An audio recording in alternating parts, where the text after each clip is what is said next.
e, polo tanto, procedemos a iniciar esta sesión plenaria para debatir sobre o estado do Concello.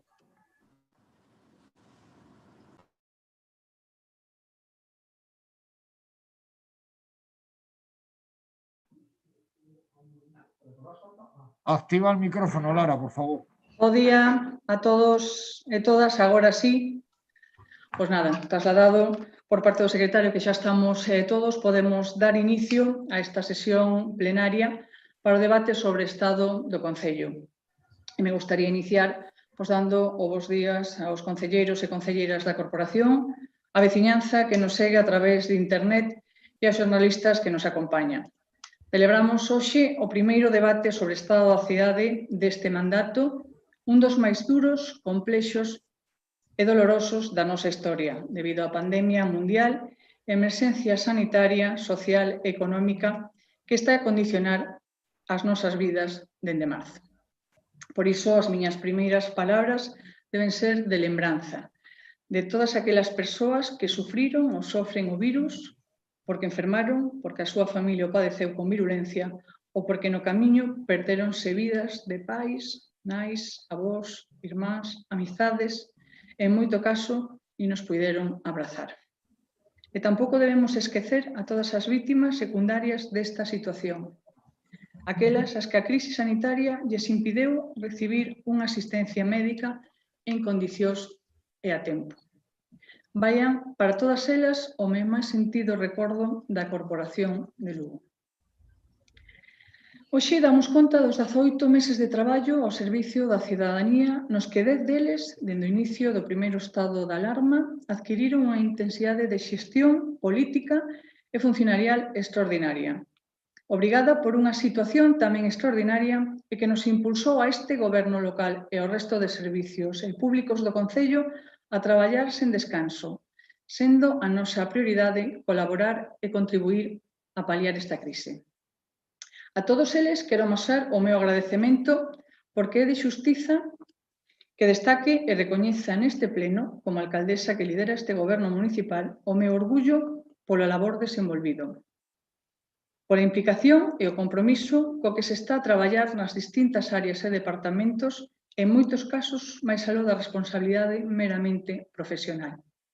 E teño que dicilo, non estivemos sós neste esforzo, xa que fomos sempre da man da cidadanía de Lugo, que tivo comportamentos exemplares.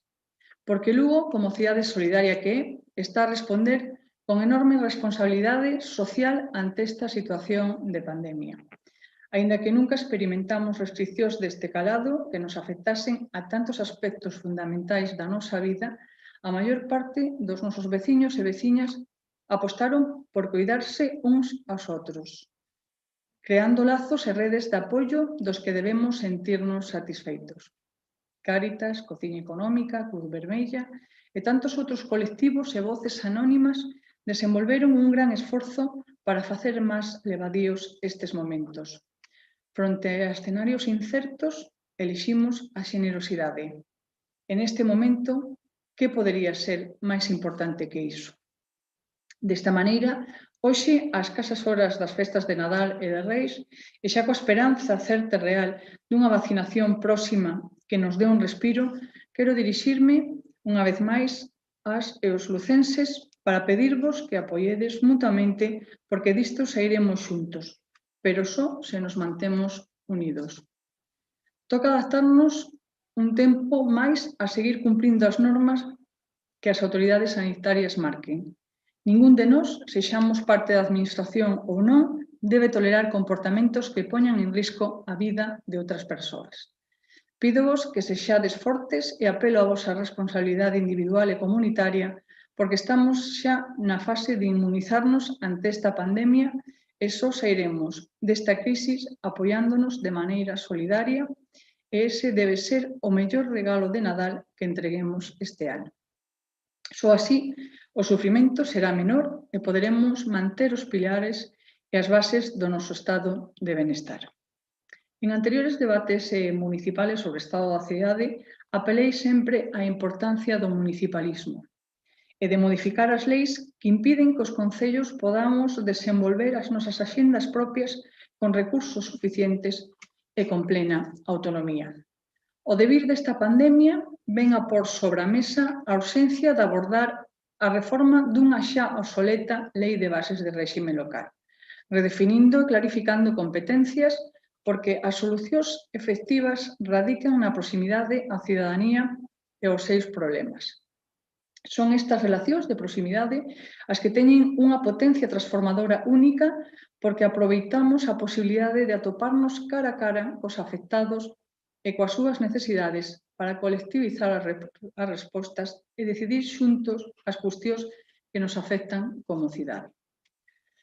Recentemente, co Eixo Atlántico presentaba no Concello, tamén en calidade de vicepresidenta desta institución, o informe elaborado tras a Conferencia de Alcaldes de Galicia e Portugal, celebrada en setembro.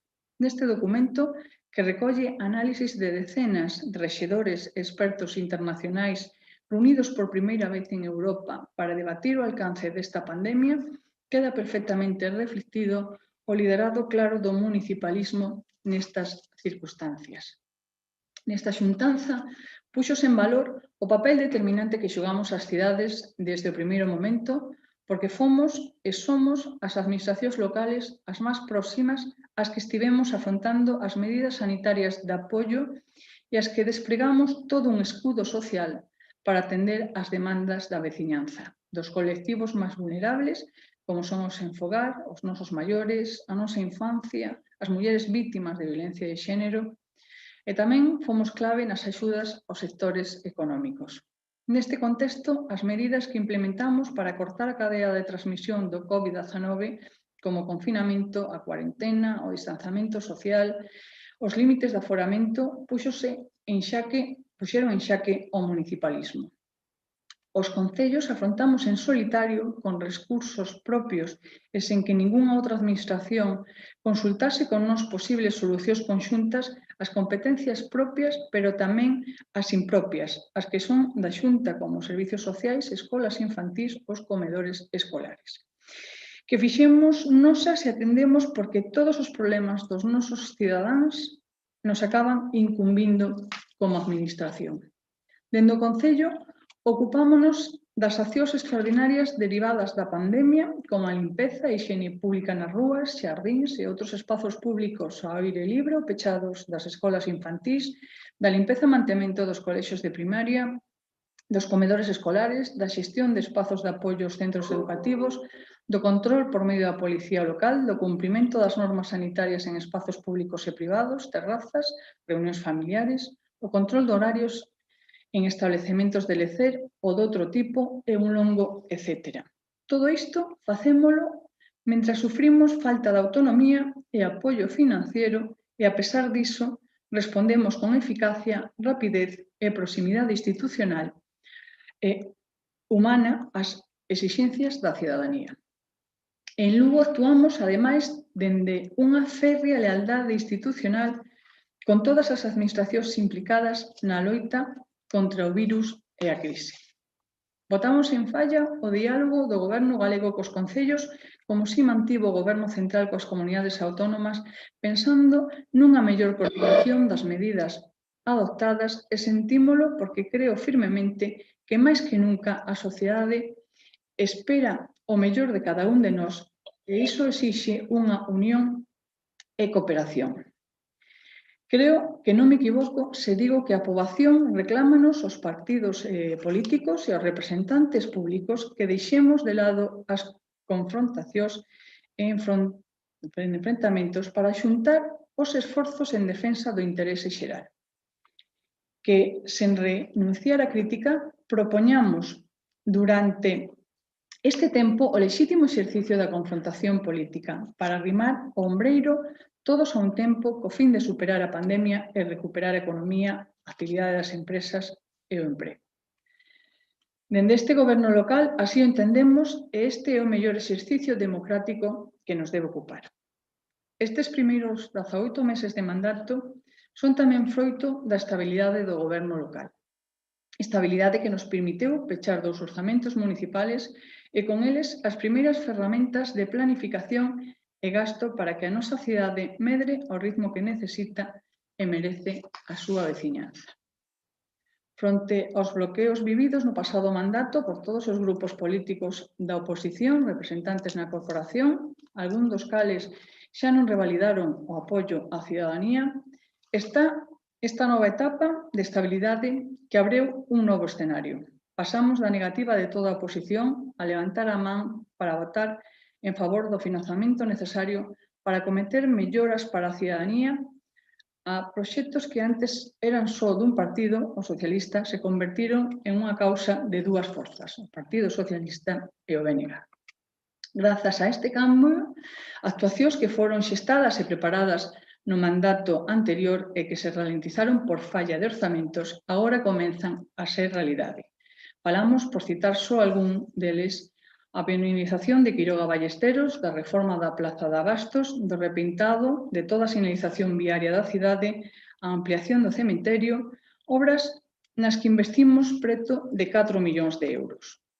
Todos estes proxectos se enmarcan na estrategia que comenzamos a executar hai 5 anos e que está a supor unha segunda transformación de Lugo nunha cidade verde e sostible, onde os barrios foron adquirindo cada ano maior protagonismo. Lembremos que a primeira gran transformación caracterizouse principalmente pola firme aposta por recuperar o casco histórico e protexer a nosa muralla, onde se desenvolveron accións decisivas como as penalizacións nas que todos fomos sumando sucesivas actuacións, xa que somos herdeiros de alcaldes e gobernos anteriores que as iniciaron, como é de xustiza lembrar. Esta segunda transformación que quixemos visualizar nos nosos compromisos electorais co proxecto de Vancouver, cidade pioneira en estrategias urbanas verdes, busca acadar un Lugo con baixos niveis de contaminación, abundantes espacios naturais para goce dos seus habitantes, baixas emisións de gases efecto invernadoiro e cun crecemento urbanístico baseado en edificacións bioclimáticas e sustentables e onde a veciñanza estea educada no respecto medioambiental. Quero lembrar que o grosso económico desta estrategia a estamos a desenvolver principalmente, pero non só porque é transversal a toda a acción de goberno, a través dos fondos europeos conseguidos no mandato pasado. Máis de 20 millóns de euros no Dusi Miramiñai, no LIFE, Lugo máis biodinámico, ou no Smart City, dos que logo darei conta dos avances e os que este ano sumaremos 3,4 millóns de euros dos fondos concedidos polo Instituto para a Diversificación e Aforro da Enerxía co obxectivo de mellorar a eficiencia enerxética en 8 edificios municipais. Este traballo está a situar a Lugo como un referente de ámbito non só galego, senón a nivel español e europeo no urbanismo sostible, que engloba o deseño global das cidades do futuro coa nova mobilidade como unha variable máis dos cambios que debemos afrontar na loita contra o cambio climático. Neste sentido, compre destacar que a presenza da estrategia do Lugo Verde nos medios de comunicación supera as 300 publicacións. Publicacións de difusión tanto no ámbito nacional como internacional, máis de 30 de carácter científico e especializado. O feito de que Lugo fose unha das dúas únicas cidades de Galicia seleccionadas para explicar os seus proxectos no cumio do Climo en Madrid, hai agora un ano, non é só un motivo de orgullo para nós, é ademais unha oportunidade para reforzar a nosa marca de cidade e a nosa capacidade para atraer investimentos sostibles e impulsar a economía circular, que son tamén as apostas dos fondos da reconstrucción europeos. Pero cando falamos do Lugo Vancouver, tamén nos estamos a referir aos obxectivos de desenvolvemento sostible que no ano 2015 adoptaron os líderes mundiais para erradicar a pobreza, protexer o planeta e asegurar a prosperidade para todos como parte dunha nova axenda de desafíos globais.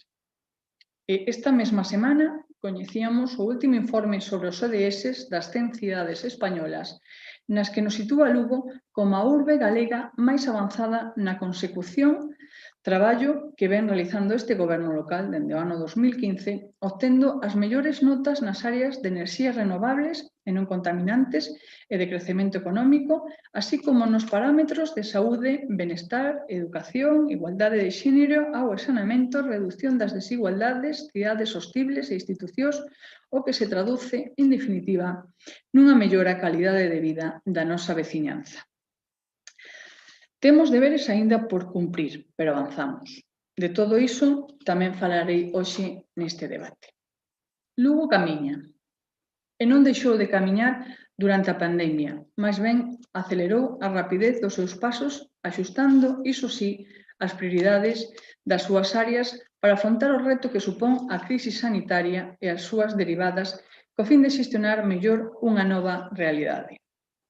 Foi un 15 de marzo, un domingo, apenas unhas horas despois do anuncio do estado de alarma polo Goberno de España, cando decretei os servizos públicos municipais esenciais, convoquei aos membros deste goberno con fin claro para articular un dispositivo que permitise comenzar a adoptar decisións coa celeridade que exixía a situación, artellando medidas orientadas a fornecer a base da nosa comunidade local. Creamos 2 comités, un de seguimento e avaliación e un executivo, co obxectivo de coordinar conxuntamente as medidas a pôr en marcha, descoñecendo entón que serían decenas pola gravidade da situación e polo tempo que duraría. Pero tamén subemos prever a crise que se aveciñaba e anunciamos ese mesmo día que habilitaríamos unha liña de axudas directas por valor de 5 millóns de euros. Ali naceu o Plan Reanima, co voto unánime de toda a corporación.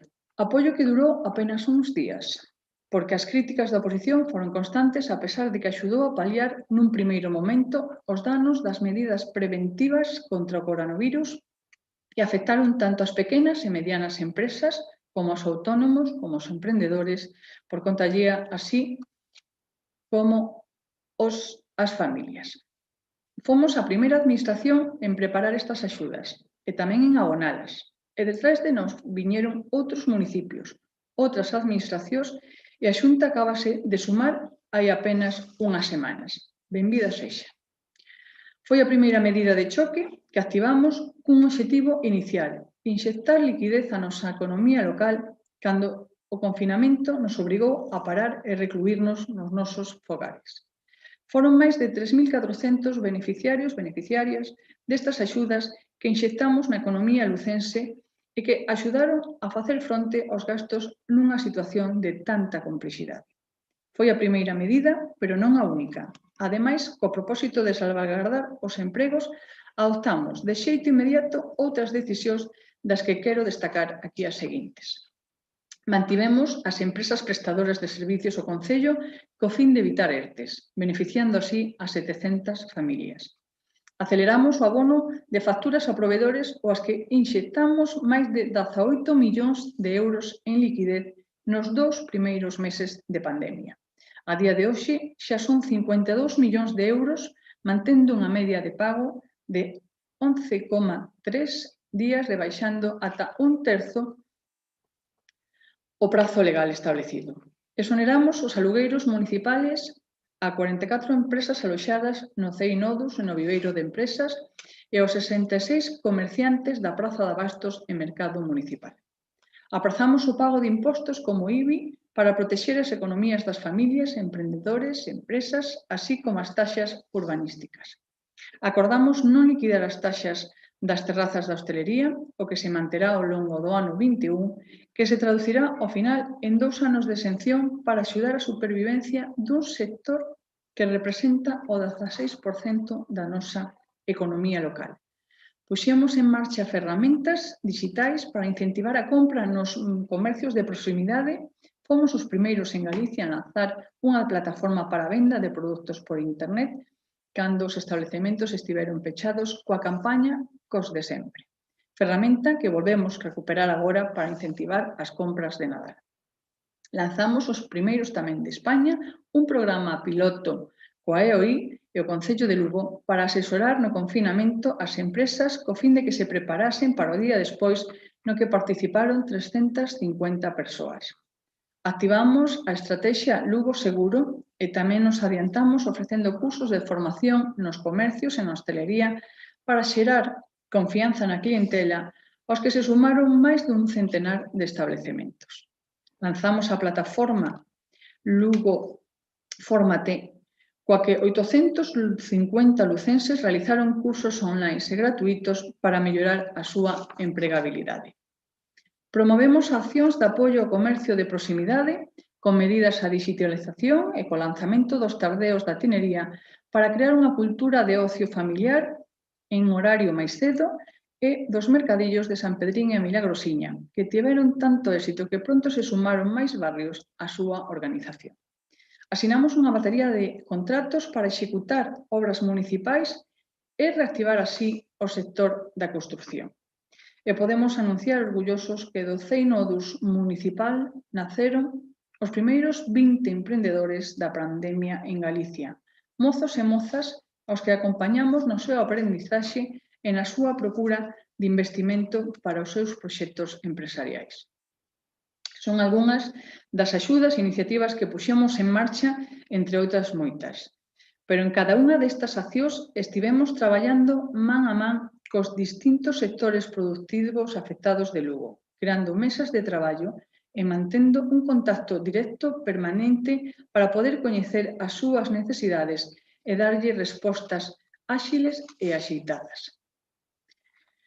Lugo non é só unha cidade que camiña, é unha cidade que coida, especialmente os máis débiles e vulnerables, para acadar unha maior xustiza social.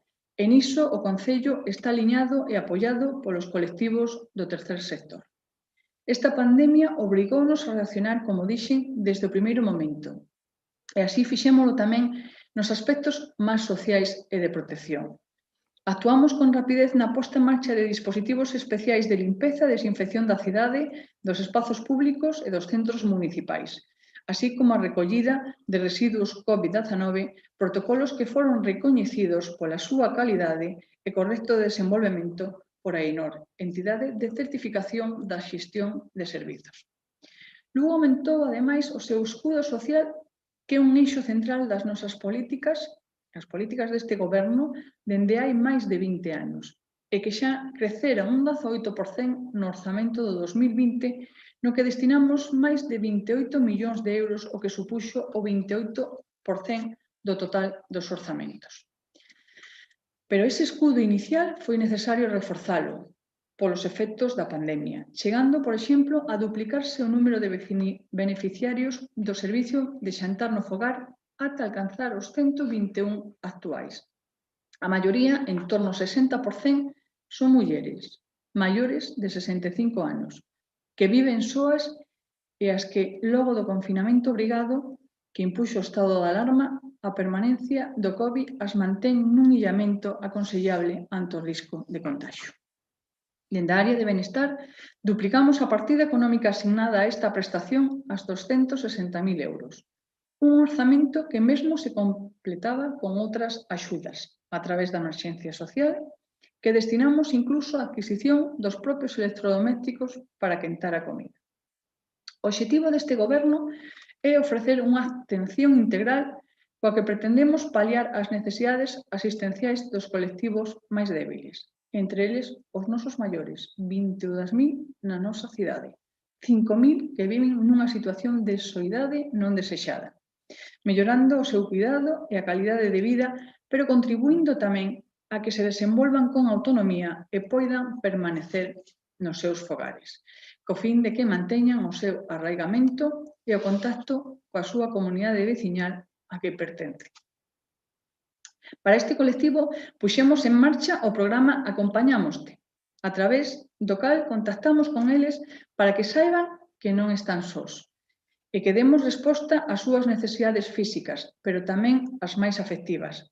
Este programa veu para quedarse.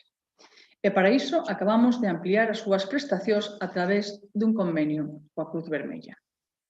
Esta pandemia tamén supuxo un duro golpe para as persoas sen fogar, especialmente durante o confinamento. E para poder acollelos día e noite, a área de benestar habilitou o pabillón de deportes onde acolleu ao redor de 42 persoas diarias unha media de idade de entre 30 e 54 anos e en total pasaron polo polideportivo habilitado 77 usuarios. Entre eles había persoas de Lugo, pero tamén de localidades da provincia que non dispoñían deste tipo de instalacións e incluso de outras grandes cidades como poden ser Santiago, Ourense, Coruña ou mesmo Bilbao e Madrid.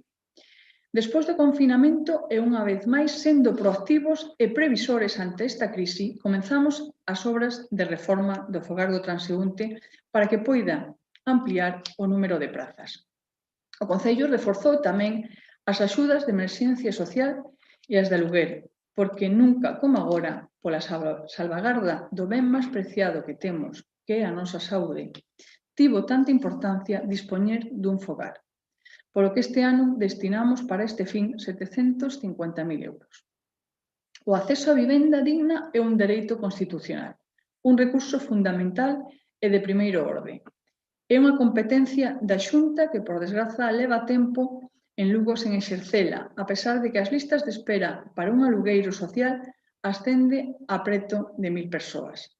Tamén este ano impulsamos novidosos programas de conciliación e de xuventude, adaptados ás restriccións da pandemia. Lanzamos programacións promovendo actos culturales seguros, triplicando o plan estratégico de subvencións que plantexamos como unha ferramenta indispensable para impulsar, promover e potenciar a participación da sociedade civil nos distintos ámbitos de xestión que son de interese xeral, introducindo melloras para axilizar a súa xestión e que os colectivos e asociacións beneficiarios o poidan cobrar canto antes. Outro dos eslabóns máis fráxiles da sociedade é a infancia. Foi tamén motivo de especial preocupación para este Concello e dende Benestar demos solucións ás familias sen recurso para que os que o comedor escolar era unha axuda fundamental e agora ampliamos o programa Acompañamoste, tamén poidan atender aos escolares con menos recursos e necesitados tamén de reforzos académicos.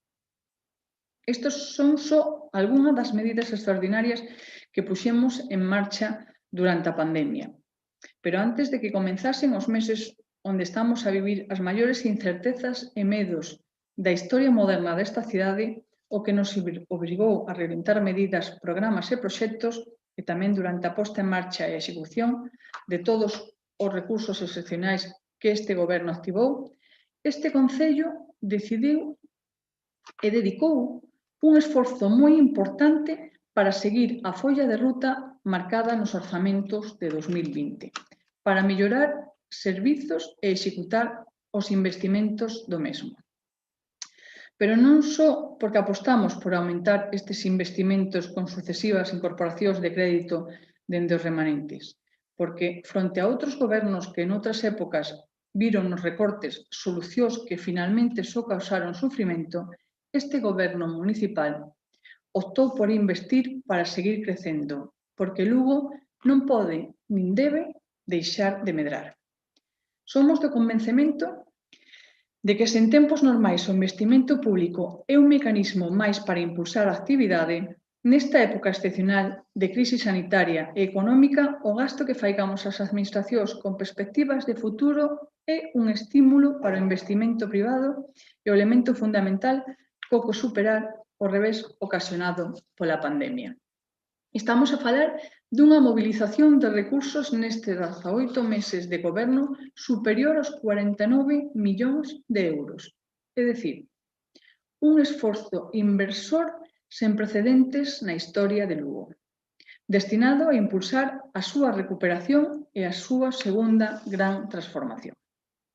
Os investimentos, tal e como anunciamos na presentación dos primeiros orzamentos deste mandato, foron encamiñados a mellorar a calidade de vida da nosa veciñanza, a acadar un maior estado de benestar, a modernizar e humanizar os nosos barrios, a envellecer a cidade, a melloras no rural, as novas infraestructuras e aumentar a dimensión ecolóxica que permita a Lugo seguir abandeirando a adaptación contra o cambio climático. Durante estes meses, demos un impulso significativo á execución dos fondos europeos e podemos decir que o 90% dos proxectos LIFE Muramiñai e Smart City están encamiñados, é dicir, cos proxectos realizados, coas obras contratadas ou co gasto comprometido. Da estrategia DUSI encamiñada a cambiar a mobilidade e a saldar unha nova débeda histórica no Miño para que forme parte do noso día a día co fin de que deixemos de vivir as súas costas, este é o balance do mandato. A pasarela sobre a Nacional Sexta, que permitirá á cidadanía de Lugo que poida gozar de todo o contorno da contorna do río e do fluvial, acudir andando ou en bicicleta con maior seguridade aos eventos deportivos das instalacións municipales, o Anxo Carro, o Pazo de Feiras, está moi avanzada. No primeiro trimestre do 2021 estará aberta. Está contratada a primeira gran senda verde ciclista de Lugo, de 14 km que unirá 8 barrios e nos achegará unha mobilidade sostible e saudable ao Miño, conectando co resto da cidade. Comezará a executarse en xaneiro, así como os aparcamentos disuasorios que axudarán a compensar as prazas destes barrios. Contratadas están tamén as actuacións coas que continuaremos coa posta en valor do Carmen, iniciada a principios deste mandato coa descontaminación da Rúa Vicedo, e este será un proceso xa imparable para recuperar unha das zonas de maior beleza da nosa cidade e un barrio que debemos preservar pola súa ubicación ao lado da muralla e un acceso pionil ao río que destaca polo patrimonio que alberga. Estamos a falar das actuacións de mellora do camiño primitivo da vía romana 19 e do paso de peóns intelixentes que unirá o camiño pola Ronda do Carmen que se iniciarán en xaneiro. Outras obras previstas na zona como o primeiro coliving artístico público de España ou a pañización da calzada da Ponte Romana están pendentes do informe de patrimonio para iniciar o proceso de licitación, proceso ao que levaremos en breve o paso soterrado da Nacional Sexta. No caso das Caldas, na contorna do Pazo de Feiras, ontes mesmo recibíamos o visto bo de patrimonio na comisión celebrada no día de ontes, o último escollo para empezar a tramitar a súa adxudicación. No DUSI máis social está en contratación nestes intres o novo edificio de Benestar de Lamas de Prado que impulsará a dinamización e o desenvolvemento desta zona. E aínda que o cito de último, non é o menor de importancia. Quero destacar o programa Muramiñais Rehabilita, un plan de emprego de 700.000 euros co que lle ofrecemos unha oportunidade laboral a 27 persoas de colectivos vulnerables que están a executar obras e a embellecer espazos no entorno do USI que os mesmos veciños solicitaron nun proceso de participación cidadá.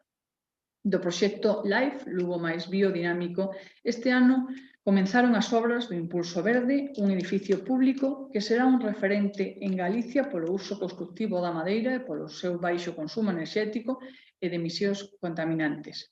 Este ano, ademais, finalizamos o deseño do barrio multicolóxico o primeiro de España. Pero desenvolveremos, ademais, outros investimentos. Comezamos as obras do novo centro polivalente da Piringalla, estamos a executar a penalización de Quiroga Ballesteros e puxemos en marcha penalizacións noutros barrios da cidade para gañar espazos para as persoas nun proceso xa iniciado no pasado mandato, pero que se acelerou coa pandemia. Pensamos na infancia, construímos novos parques infantís, como da Praza Bretaña, melloramos o da Aquilino Iglesias, Campo Castelo, Rosalía de Castro, Praza da Milagrosa, de Albeiros, e acabamos de adxudicar a cuberta e a ampliación do de Augas Férreas. Ampliamos as zonas verdes e as áreas de esparcemento para as relacións interxeracionais como o novo parque do alcalde Xosé Novo Freire. E melloramos outros espazos verdes en Gallegotato e Praza Viana do Castelo. Comprometemos o gasto de 1,2 millóns para erradicar o fibrocemento nas canalizacións de augas nas 14 rúas con maior número de averías. Son 7 proxectos de intervención que afectarán a 250 acometidas de rede de abastecemento. Executamos o canil na Rúa dos Ancares, o cuarto da cidade dotado con un novedoso circuito de ximnasia para as mascotas e reformamos na súa totalidade o carril das Sexta Antigas a petición dos usuarios. Seguimos traballando en optimizar as instalacións deportivas, renovando os campos de fútbol das Gándaras 1 e 2, así como as pistas de atletismo, polideportivo da Piringalla, o campo de rugby das Pedreiras. Contratamos a coberta das pistas de tenis de Frixa, a construción dun skypark xunto ao equipamento do centro comercial, das termas, ao tempo que realizamos melloras no Palomar e que comenzamos a traballar no circuito de motocross en Teixeiro. En infraestructuras do rural, no que levamos de mandato, investimos máis de 2 millóns de euros mellorando a seguridade viaria dunha trintena de estradas e ampliando as redes de abastecemento en varios núcleos, así como os puntos de luz. Impulsamos a instalación de fibra óptica no rural e no casco histórico para afrontar os novos tempos da digitalización que impón Europa e contratamos o proxecto de instalación de desfibriladores que nos converterá na cidade máis cardioprotexida de Galicia e do norte peninsular para protexer a vida da cidadanía ante posibles infartos, porque a vida dos cidadáns sigue sendo a máxima prioridade.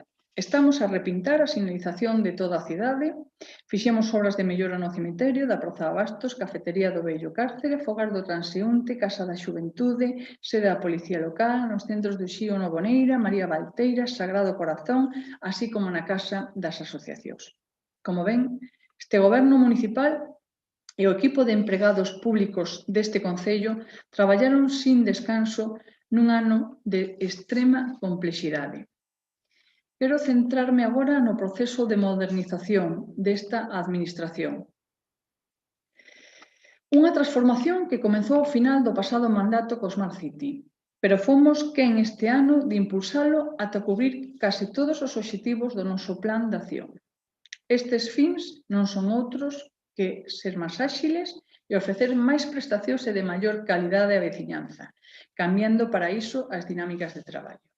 Dimensionar os servizos e incrementar a súa eficiencia. Achegar a administración á cidadanía que poida acceder a ela a un sinxelo golpe de rato.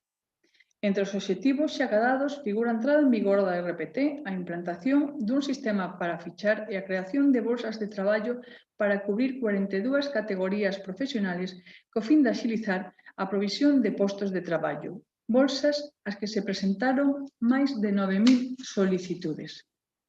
Grazas á aprobación da RPT, comenzamos a prover definitivamente as xefaturas de área e a materializar a convocatoria das distintas ofertas públicas de emprego e podemos ir dimensionando departamentos ou corpos tan importantes como a da Policía Local, o Servizo de Bombeiros, hoxe con un número de efectivos moito máis acorde á carga de traballo que asumen e aos cocientes de poboación do municipio. Neste ano, implantamos, ademais, a e-administración adiantándonos os tempos previstos para proceder a xestionar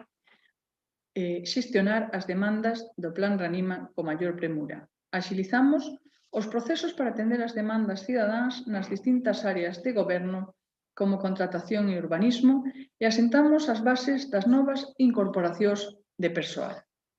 Esta modernización da administración permitirnos centrar tamén os nosos esforzos en actualizar os contratos de servizos municipales para adaptalos á nova realidade e ás novas necesidades da cidade. Algúns tan importantes como da limpeza e recollida de lixo, que será un fito para o municipio xa que se sustituirá o que está en vigor do ano 1996 e situaremos na vanguarda da sustentabilidade tamén neste escenario. E todos estes avances fixémolos, ademais, con moitos dos empregados públicos teletraballando, sistema que conseguimos implantar cunha rapidez e unha eficacia digna de eloxio grazas aos nosos servizos informáticos. Somos conscientes de que aínda temos moito traballo para acadar a actualización dos contratos aínda pendentes, pero hoxe, neste pleno, comprométome a que no ano 21 finalizaremos a renovación da súa totalidade. A toda agora, fixen un balance do que foi a xestión municipal nestes 18 meses, difíciles e cheos de incertezas e medos, de moitas horas de traballo e de moito esforzo por non deixar a ninguén atrás. Pero quero lanzar neste fin de ano unha mensaxe de esperanza da cidadanía porque Lugo está preparado para afrontar o futuro. con optimismo, sen triunfalismos, pero con optimismo, xa que estamos a por as principais ferramentas e recursos cos que contamos na Administración para o servicio da recuperación.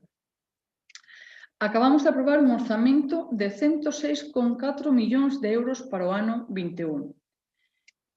Extraordinarios para unha situación extraordinaria, tal e como avanzamos, expansivos e solidarios. Os máis sociais da historia de Lugo e que incrementou un 40% as partidas orzamentarias. Un bo presuposto. E lanzamos a segunda das grandes ferramentas coas que nos dotaremos para que a nosa cidade medre en investimentos e postos de traballo, para que os nosos fillos e fillas poidan optar e atopar oportunidades e desenvolver o seu proxecto de vida persoal e profesional en Lugo, na nosa cidade, na nosa casa. Falamos, como saben, da estrategia Lugo Transforma, pioneira no ámbito municipal de Galicia, coa que mobilizaremos por primeira vez na nosa cidade un fondo emprendedor de 12 millóns de euros para atraer empresas que xeren postos de traballo e un alto impacto social e medioambiental en sectores que consideramos estratégicos no noso modelo urbano de vanguarda e sostible. Durante esta pandemia, Lugo, como o resto de municipios, foi máis consciente que nunca das súas debilidades fronte aos cambios que se aveciñan, porque estamos convencidos que esta recesión cambiará modos de vida e obligarános a brindarnos fronte ás novas amenazas vinculadas coa saúde, pero que afectará, como xa estamos a ver, a todas as esferas da nosa vida. Por iso, Lugo debe ser proactivo, debe adiantarse no seu análise a curto e medio plazo para chegar solucións e xerar impulsos como fixemos ata o momento, reforzando os que son agora os piares fundamentais dos nosos sectores productivos, o comercio e a hostelería, pero buscando a diversificación do noso tecido empresarial para ser máis fortes e resilientes ante os cambios. Gustaríame que neste proceso de xeración de confianza en nós mesmos como cidade e de esperanza dun mañá máis luminoso me acompañase toda a corporación. Téndolles a man e pídolles o seu apoio neste camiñar. É necesario rebaixar os niveis de confrontación e tamén de superficialidade extrema no debate para sumar forzas. Que o ruído político e partidista non nos faga esquecer o esencial, que é o benestar da veciñanza de Lugo, que vive días de incerteza, sen saber que pasará mañá, sen saber se terá saúde, se manterá o seu posto de traballo, se poderá ver aos seus seres queridos. É a nosa obriga, como representantes políticos, poñernos na súa pel e empatizar coas súas preocupacións, pero tamén debemos, cada un de nós, no posto onde a cidadanía nos situou nesta corporación, transmitirlles liderado, alento e solucións.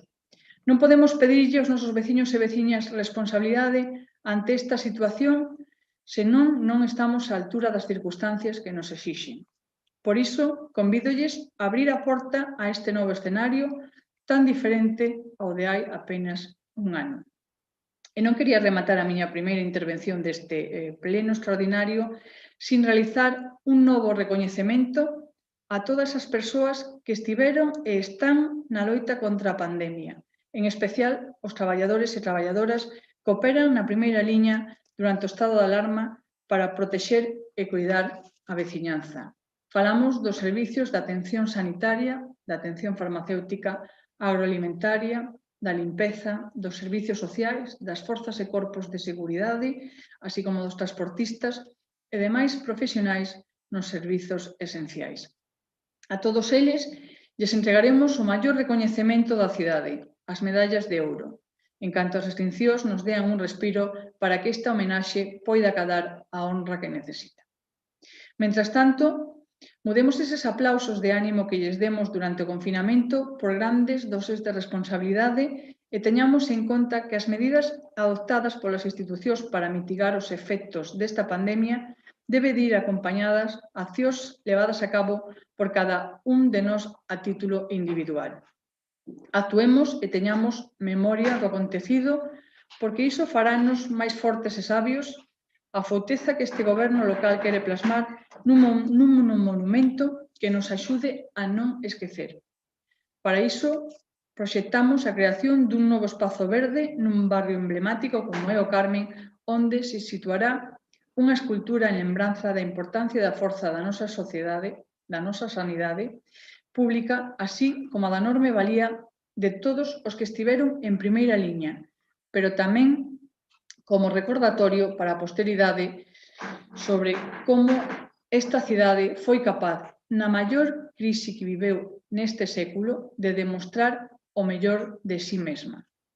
Este é un balance do traballo municipal de 18 meses moi satisfactorio para quen estamos ao frente desta institución, porque fomos capaces de ocuparnos do importante e do urxente, porque foi unha xestión eficaz e porque preparamos as bases para que Lugo saia desta recuperación máis forte, máis orgulloso, máis concienciado do enorme valor e valores da nosa cidade.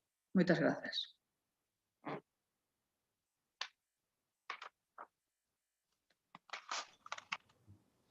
Moi bons días a todos. Moitísimas grazas á alcaldesa pola sucinta exposición que ven de realizar. Para continuar coa celebración da sesión plenaria, desenvolveránse dúas quendas de intervención para cada un dos grupos que conforman a corporación na que intervirán os seus voceiros. A primeira, con un tempo de 15 minutos de intervención, e a segunda, na que disporán de 10 minutos de intervención. Por lo tanto, continuamos co desenvolvemento, intervindo os grupos de menor a maior representación na corporación municipal. Comezaría dona Olga Louzao, como voceira do Grupo Municipal Cidadáns, con un tempo de intervención de 15 minutos. Moi bons días a todos e a todas. En primeiro lugar, desde o Grupo Municipal de Ciudadanos Lugo, gustaríanos facer neste primeiro debate do Estado da Cidade do ano 2020, un ano tremendamente duro e marcado pola pandemia, pois un recordo arimoso a todos aqueles lucenses que lles golpeou de forma dramática esta situación. A todos eles creo que tamén podo facelo en nombre de toda a corporación o noso recordo para que podamos superar esta situación o antes posible. Pero ahora sí que vamos a facer un balance do que foron estes 18 meses de goberno. É verdade que lonxe queda xa o último debate do Estado da Cidade, foi alá fai case 2 anos, un debate no que naquele momento foi moi crítico polo que estaba a ser un mandato que sen dúbida pasará a historia da política lucense polo seu caos, polo desgoberno e por unha parálise e ineficacia absoluta. E tamén por ser Lara Méndez, alcaldesa que conseguiu en múltiples ocasións unir a 5 grupos políticos ideolóxicamente moi diferentes en asuntos cruciais da cidade, pois ante as súas decisións, como foi o tema da hora ou o tema do Garañón. Pero en maio de 2019 comenzaron tempos novos, esos tempos novos que así nos venderon. Un goberno de coalición, Partido Socialista e Bloque Nacionalista, que aínda mantendo a nosa distancia ideolóxica en moitas cuestións, facíanos ter un pouco de esperanza. E sobre todo polo ben de Lugo, porque o señor Arroxo, hoxe vicealcalde, mantivo durante os 4 anos pasados que formamos parte desta corporación unha actitude crítica fronte ao goberno de Lara Méndez ante a parálise que foi a súa folla de ruta, pero tamén constructiva e de respeto co resto de partidos. Din que a esperanza é o último que se perde, e o noso grupo a partir dese momento o único que nos preocupaba era que Lugo acabase romper cuns anos perdidos nos que non se avanzou en ningún asunto importante da cidade. Levaba meses repetindo como eslogan da súa campaña que quería poñer Lugo a funcionar e así iba xa sendo hora de que así fose. Pero esos tempos novos pronto deixaron en evidencia as eivas deste goberno de coalición que pasou a convertirse nun auténtico bigoberno. Ata teñen 2 cores corporativos distintos, para deixar claro quen é cada un vermello PSOE e un azul BNG, para distinguir. Un bigoberno que non é quen de tomar decisións en conxunto, porque todos podemos lembrar como nos peores momentos da segunda ola, mentras a señora alcaldesa Lara Méndez anunciaba a cancelación de toda actividade por día de difuntos, a administración Arroxo mantiña o seu calendario, cada un por libre. Un bigoberno que desde a cidadanía se percibe como 2 partidos nunha perenne carreira para ver quen acada máis protagonismo ou quen sale máis fotos. E hai que decir, señora Méndez, que lle puxo un ben doado o señor Arroxo e o señor Penas.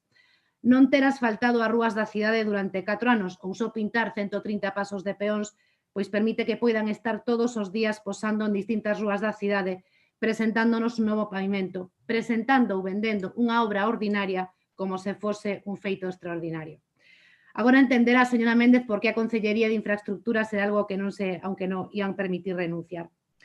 Moitos de seguro creron que nese novo Lugo funcionando pois poderíamos ver por fin tamén un transporte público urbano útil, áxil, con rutas e frecuencias acordes ás necesidades da cidadanía. Porque o señor Arroxo sabía como facelo, ou así foi contando. Todos lembramos cando en 2019 con 12 teléfonos móviles facía os seguimentos dos liñas do bus e decíalle a señora Méndez que debería lle caer a cara de vergoña por afirmar que non se podía poñer en marcha por dificultades técnicas. Tempos aqueles, porque hoxe o señor Arroxo que se lle ten que caer a cara de vergoña porque un ano e medio despois seguimos exactamente igual. A última vez que convocou a mesa de transportes foi en febreiro e xa nunca máis, e sen ningún avance. Pero é verdade que este ano veu marcado polo COVID, que o trastocou todo. É certo que cambiou e seguramente por moito tempo a nosa vida, os nosos hábitos e as nosas relacións. E tamén, por suposto, a política municipal, a política que é a máis próxima á cidadanía, que ten que ir máis áxil e dar respostas máis rápidas ás necesidades e demandas. Pero que non pode seguir sendo a excusa que sempre se alegue para responder cando os temas siguen paralizados ou non existen avances. O que serviu tamén o COVID foi para deixar en evidencia pouco preparada que estaba esta administración para asumir esta situación tan inesperada. A administración electrónica leva na senda de Lara Méndez desde o ano 2015, pero as exigencias deste novo momento puxo a contras cordas. Quedou absolutamente claro que aínda faltaba moitísimo para acadar a verdadeira digitalización imprescindible nestes momentos. Decía a señora Alvarellos fai uns días que durante o inicio da pandemia non dormía, normal. Puido ser plenamente consciente do inútil que fora o anterior goberno socialista para poñer a andar e iso coa axuda do Lugo Smart a máis que anunciada administración electrónica. De seguro que nesas noites de insomnio lembraba vostede as palabras da alcaldesa Lara Méndez alá polo ano 2017 cando anunciaba os 4 millóns de axudas para acadar un Lugo intelixente. O resultado foron longos retrasos nas citas, colapsos para distintas tramitacións, unha adaptación contra reloxo o teletraballo, pero quizáis o COVID é unha desgraza que isto tiña que ser así, foi a cenoria ou o pulo que necesitaba esta administración para tratar de estar no século XXI, aínda que fora a marchas forzadas e ás presas. Pero esta situación grave provocada pola pandemia tamén deixou moi claro o noso compromiso como grupo municipal, parte desta corporación, para axudar a que as consecuencias desta grave crise social e económica foran as menos para a cidadanía lucense. Por iso, desde o primeiro momento, tendemos a man o Goberno e puxemos en riba da mesa propostas ao longo de todos estes meses que entendíamos como necesarias, como foi o noso plan de alivio fiscal. Algúnas foron tidas en conta, outras quedaron guardadas nun caixón e outras incluso se recuperaron de fai anos, como foi a opción dos fondos capital risco. E contaron sempre con noso apoio. Outro tema foi e será a xestión. Presumen de ser os primeiros en presentar as axudas do Plan Reanima, pero tardaron meses en aboalas. Este plan deixou tamén en evidencia as debilidades e as carencias que aínda persisten nesta administración e sobre as que haberá que seguir traballando. E a estrategia Lugo Transforma será unha moi boa oportunidade para Lugo se se consigue implementar e xestionar en condicións. Teremos 365 días para velo e de asegurolle, señora Méndez, que desde Ciudadanos esperamos que se poida levar con futuro para a nosa cidade. Falaba antes da esperanza que nos infundía ver o señor Arroxo. Unha esperanza que pronto se tornou nunha gran decepción, porque ningunha das cousas que defendía sentado na cadeira da oposición estaba agora dentro das súas prioridades ou das súas exixencias. No pleno no que se tratou de recuperar a Comisión do Garañón para este mandato, vostedes foron da man da alcaldesa Lara Méndez, permitindo que a trascendencia que ten este asunto para a cidade quede no máis absoluto oscurantismo, cando foi un dos temas nos que a oposición sempre foi un muro de contención. Deulle vostede vía libre a alcaldesa Lara Méndez para non ter que dar as explicacións acerca deste longo proceso ou para que hipoteque as arcas municipais durante anos. O mesmo está a pasar cos reparos de legalidade. Vostede, señora Arroxo, acusaba a alcaldesa de prevaricación por manter os contratos caducados e agora ata os votan a favor. Vostede que falaba de remunicipalizar servizos, ata chegou a plantexar o do lixo, que, por certo, agora se duplica o seu coste ata nos costou 100.000 euros de intereses aos lucenses pola demora no pago de facturas. En este mandato sigue permitindo que se privaticen servizos ou que se desmantelen como de averías da auga. Un 50% máis do orzamento para o ano 2021 vai para pagar servizos externalizados. e non se fixo absolutamente nada para revertir esta situación. Tamén lle exixía vostede a señora Méndez transparencia, ou enchía as súas redes sociais reclamando a praia fluvial. Comprometeuse vostede a que Lugo contaría cunha zona pública de baño no primeiro ano de goberno, e agora nin a orzamenta. Ou mesmo ampliación das prazas dos aparcadoiros públicos. Ou tamén exixía unha maior participación pública nos asuntos municipais e agora cos orzamentos participativos ou se inventan consultas populares como a de Rafael de Vega, e será que todo se ve distinto cos ollos da oposición que no sillón de vicealcalde. Deixou de ser coherente e consecuente co que hasta fai ben pouco defendía polo título de vicealcalde, e iso para moitos lucenses, no que tamén me inclúo, falle perder credibilidade e rédito político. Converteuse nun concelleiro modelo AliExpress, absolutamente distinto do que chega do que se pide.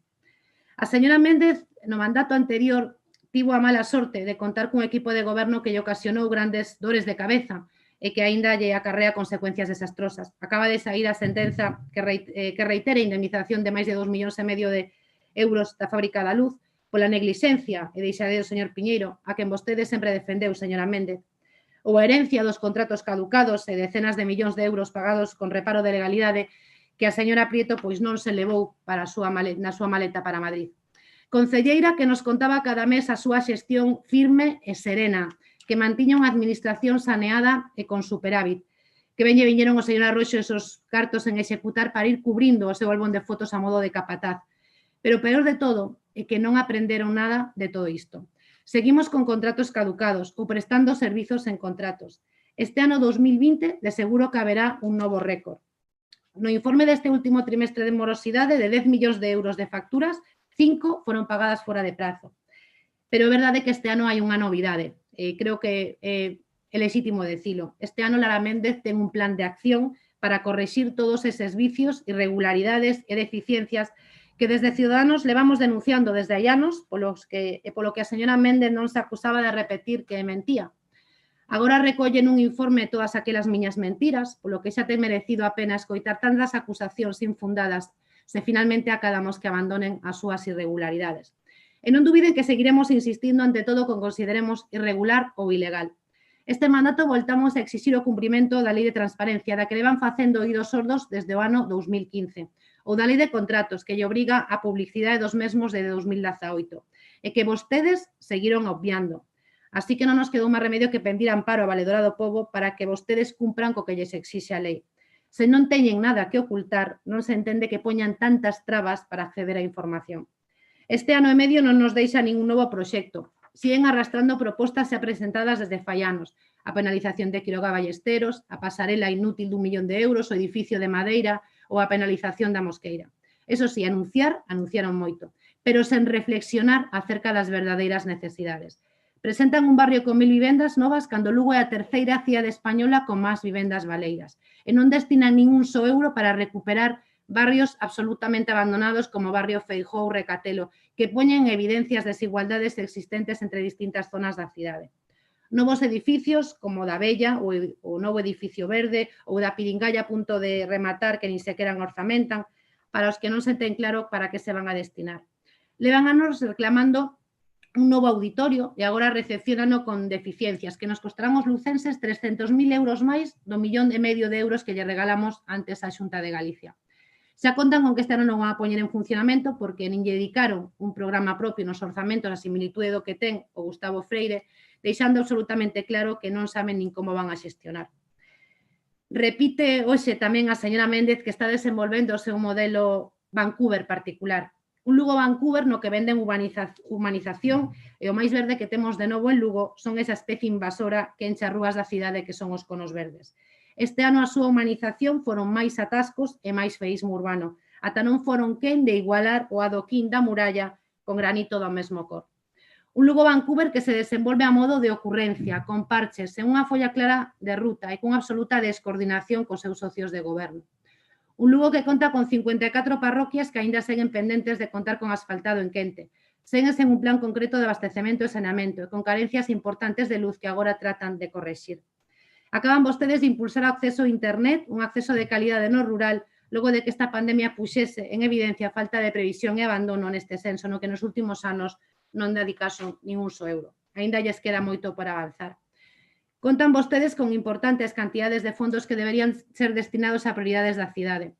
Para rematar o proxecto LAI destinan 785.000 euros para hortos urbanos, unha cantidade absolutamente desproporcionada para un proxecto do que aínda estamos esperando ese informe no que basearon para consignar ese importe. Os fondos DUSI, unha gran oportunidade para desenvolvemento da zona do Miño que vai camiño de ser outra máis perdida se non se xestionan en condicións. Gastan máis vostedes en publicidade que en concretar actuacións e avanzar nas mesmas. Neste 2021 recurren a un endebedamento de máis de 7 millóns de euros para manter o equilibrio de gastos e ingresos. Non rebaixaron a fiscalidade os nosos veciños neste momento de crise económica, pero incrementaron o gasto público. Gasto que seguirá aumentando sen dúbida para manter ese modelo de cidade do que presumen, repleto de edificios sen destino que haberá que manter. Conseguiron sacar adiante unha RPT que tantos sinsabores lle trouxo a alcaldesa Lara Méndez, un instrumento básico de organización que agora venden como se fose un grandísimo logro. Pero unha RPT que, como se pode ver, parece que só está servindo para encher postos a dedo, ocupados en deixar claro cales son os seus criterios obxectivos para cubrilos, seguen pendentes as plazas de emprego público e hai servicios como de augas, como decía antes, desmantelados e aínda non recuperaron a bolsa de emprego para que separon as plazas e recuperaron eses traballadores. Siguen pagando as nóminas mes a mes con reparo de legalidade ou mesmo sobrepasan o límite anual establecido para o pago da productividade. Un persoal que aínda a día de hoxe non conta con medidas de seguridade suficientes contra o COVID, como é o caso dos traballadores da Escola de Música, que comenzaron as clases en novembro recoñecendo o propio Bigoberno que faltaba medidas de protección que están sendo instaladas nestes días. A xestión de persoal chega a ser unha asignatura pendiente que se lle resiste. Cambiamos de cor. Pasamos do vermello en solitario ao azul vermello, pero pouco mudou nestes meses. Son un Bigoberno que decepcionou, que abandonou sobre todo por unha banda os compromisos cos que chegou ao goberno. Un goberno que falta constantemente o respeto á oposición como representantes lexítimos da cidadanía lucense que somos. Obvian propostas constructivas en positivo, obvian o diálogo e manteñen o oscurantismo e a falta de transparencia.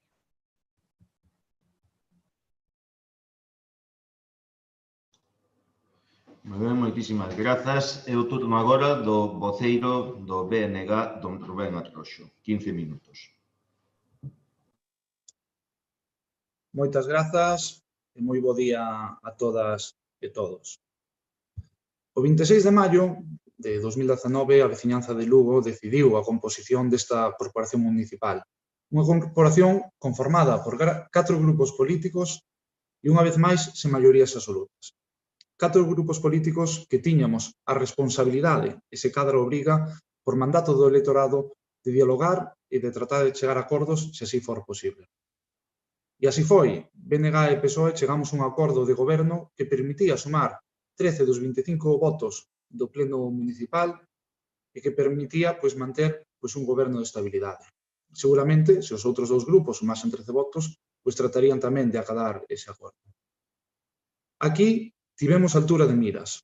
Puxemos Lugo no centro e despois de días de debate e análise do Lugo que queremos construir, acordamos un cogoberno con 2 partidos, con 2 ideoloxías diferentes, con programas diferentes, pero poñendo a Lugo no centro. Que evidentemente crea os seus debates e as súas discrepancias normais, pero ante todo cedendo dende ambas partes, logrando marcar unha folla de ruta que dende logo é unánime. E aquí quero agradecer tanto a Lara Méndez como a todo o seu grupo, tanto esforzo amosado durante o acordo como esforzo que se amosa no día a día para defender os intereses xerais da nosa cidade. E con isto comezaba este novo mandato e cada área de goberno iba deseñando e preparando os seus proxectos. Todo semellaba ir bastante ben e un goberno que sacaba temas que provocaban entusiasmo e cubrían necesidades do que nos estaba a pedir a sociedade. Pero de súpeto chegou ese fatídico mes de marzo, non só, evidentemente, para as institucións, senón para toda a sociedade mundial e todo o que veu despois que tivemos que vivir. E tiñamos unha dura crise por diante, había que afrontala. Había que sacar as cuestións máis urxentes. Cuestións como o propio domingo, tal e como comentaba a alcaldesa, no que comezaba o estado de alarma, naquela mañá nos reunimos todo o goberno e onde se tomaron as primeiras decisións. Era todo ter que tomar decisións para as que non había experiencia e para as que non había un plan B. Póñovos un simple exemplo de moitas cuestións que veíamos no día a día. O sábado 14 de marzo, recén declarado o estado de alarma, fun á cocheira do bus urbano e mirando como se podía buscar a máxima seguridade, tomamos a decisión que temporalmente os buses pasasen a ser de balde para que as persoas usuarias entrasen pola parte de atrás, evitar así o contagio co condutor, suprimindo filas de asientos. Nese momento, sabíase tan pouco do que estaba a pasar que pensábamos que posiblemente se pudese contagiar o virus incluso co pago con efectivo. O coñecemento da pandemia era moi pouco e o medo pois era moito. E vivimos días de moita tensión, tanto polo que estaba a pasar a nivel sanitario como polas preocupacións da nosa veciñanza.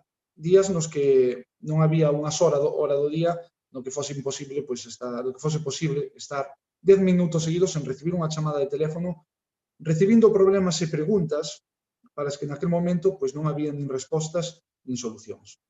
Foron momentos dos de preguntarse centos de veces do día o que facer para evitar meter a pata. E quedome cunha frase que dixo, ademais, a concelleira de Gobernanza no pasado pleno, Paula Alvarellos, que foron días de non dar dormido, por estar dándolle voltas e voltas a moitas cousas. Serían tantas que xa parece imposible xa lembralas. Nese momento, ademais, quero agradecer ao personal municipal o esforzo que dedicou durante eses días, dedicando horas e horas fora do seu horario para intentar solucionar e sacar cousas adiante que eran de urxencia. E cando estas cuestións de urxencia se ían asentando, comezamos a tratar de darlle a volta a todo isto. Se escoitamos a un chinés dicir a palabra Wei-Chin, non sabemos se se refire a crise ou oportunidade, xa que na súa cultura é o mismo concepto. Pois aquí, por responsabilidade, tiñamos a obriga de tratar de facer o mesmo. E atopámonos cunha situación que, sendo tráxica e tendo que cubrir moitas necesidades, era a vez idónea para levar adiante certas cuestións.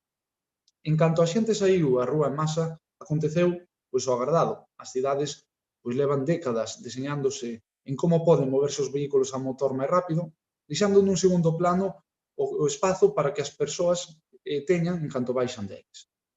Fixemos a proba no noso monumento máis importante, a muralla. Encheuse de miles de persoas que a rodeaban cada día ás 20 horas. Iso non só foi unha medida preventiva sanitaria importante, evidentemente, para garantir as distancias físicas, senón que durante varios meses nos permitiu facer unha grande análise das dificultades que existen no complexo camiño de cara a poder apostar por acadar unha futura muralla pioneira. Houbo que repensar a actividade cultural. En Lugo decidiuse dende o principio do mes de maio que a cultura non podía pagarse, que un sector que xa se preveía que iba a pasar moi mal tiña que seguir vivo e que a sociedade pudese gozar dela. Buscáronse así formas imaginativas e aprendeuse do que se estaba a facer tamén noutros sitios. E dai naceu o programa do Muralleando sen parar, que serviu para que durante semanas grupos locais actuasen de forma segura. E avanzouse tamén nesta liña coa preparación dun San Froilán que foi exemplo de cultura segura e que despois en moitos concellos estiveron a fixar, incluso estiveron a consultar de como se realizara. Tamén nos atopamos cun inicio de curso que non foi nada sinxelo. O primeiro inicio de curso da era COVID, onde moitos centros acudían ao Concello tratando de colaborar e de buscar solucións que moitas veces estaban preto do imposible. E facendo o que se puido, e ademais aí cun gran esforzo da comunidade educativa, se puido ir saindo adiante.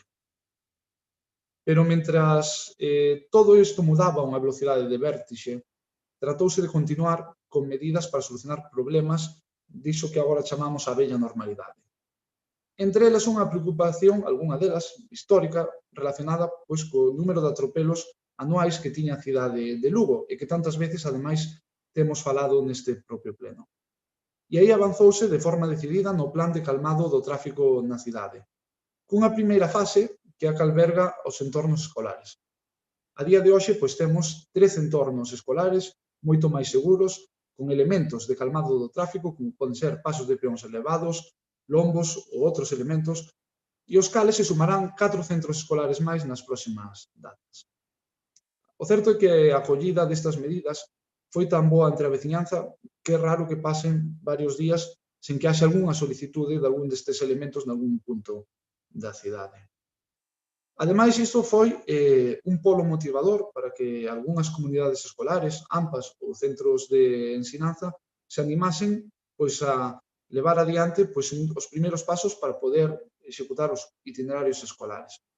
Un proxecto que está moi avanzado e que seguramente a primeiros do 2021 se poñerán os primeiros plans piloto, os primeiros centros escolares que dispoñerán desta medida. E todo isto se acompañou neste tempo con outras cuestións tamén moi necesarias, como foi a repavimentación parcial ou total de calzadas e beirarrúas de casi medio cento de rúas, co inicio do repintado xeral da cidade, ao cal ainda lle queda unha parte importante que continuará en canto a climatoloxía o permita, a dinamización do mercado e a praza de abastos con campañas que tiveron moito éxito, sobre todo nestes días, como pode ser a do mercado e un agasallo, e que pegará un novo salto coa reforma do Soto que se iniciará tamén nos primeiros meses do ano 2021. A ampliación necesaria do cemiterio municipal, as obras de penalización de Quiroga a Ballesteros que van a moi bo ritmo, incluso por riba do que estaba previsto, a redacción e a adxudicación de algo que creemos que vai ser moi importante de cara a poñer en valor a muralla, como é a penalización da Mosqueira, e que tamén se iniciará neste ano 2021. E, como non, as liñas de bus, que efectivamente nos terían gustado que funcionasen moito antes e, ademais, despois de que se debatiron e se acordaron entre os 4 grupos que conformamos o goberno, e aproveito tamén para agradecer aos membros que participastedes nesa comisión, porque en todo momento as propostas foron positivas e, dende logo, fixeron, creo que, as mellores liñas que se podían facer posibles tendo todas as apreciacións diferentes que tiñamos. E que, se non hai ningún problema, agardemos que será ese agasallo necesario de principios dos primeiros días do ano 2021, cando se poida levar a Xunta de Goberno. Para o próximo ano 2021, hai moitos retos, ningún sinxelo, precisamente. Pero que debemos esforzarnos para acadalo. O ano 2021 ten que ser o ano da recuperación da maior crise sanitaria mundial dos últimos 100 anos. E o Concello, sendo unha parte pequena do mundo, ten que estar a esa altura. E aquí creo que debemos ter moita responsabilidade por riba de demagoxia ou de outro tipo de cuestións. E por iso tamén me gustaría facer, como non, un chamamento á oposición para que poidamos remar todos xuntos que poidamos. E vou falar con total sinceridade. Para min, a oposición polo xeral durante este ano e medio, collendo a media xeral da súa actitude, foi unha actitude totalmente responsable. Eu digo con total sinceridade, totalmente responsable. Outra cousa poden ser as diferencias políticas, as cuestións debatibles nas que podamos estar de acordo ou non, ou, tamén o vou dicir, ou algunhas anécdotas como as que vivimos nas últimas semanas que creo que sobraban. Pero, polo xeral, creo que foi totalmente responsable. E por iso tamén quero animar a que se siga nesta liña. En definitiva, teño que dicir, e así o quero valorar, que estou moi satisfeito co traballo que pudemos facer no goberno no tempo que levamos, co traballo sobre todo que pudemos deseñar e planificar para facer nos vindeiros meses e tamén nos anos que restan de mandato, e tamén fago un chamamento, como fixen antes, para que a oposición tamén siga levando esa liña responsable, seria, porque os momentos actuais, ademais, son o que requiren. Por lo que sigamos así, e malia a dureza da crise na que estamos a vivir, faremos de Lugo un lugar ainda moito mellor se cabe, o que poder visitar e no que poder vivir. Moitas grazas.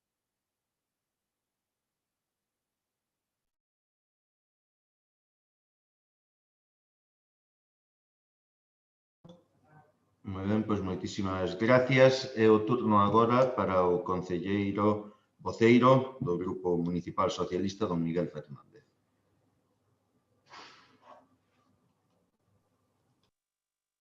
Ben, bo día, alcaldesa, bo día a todos e todas.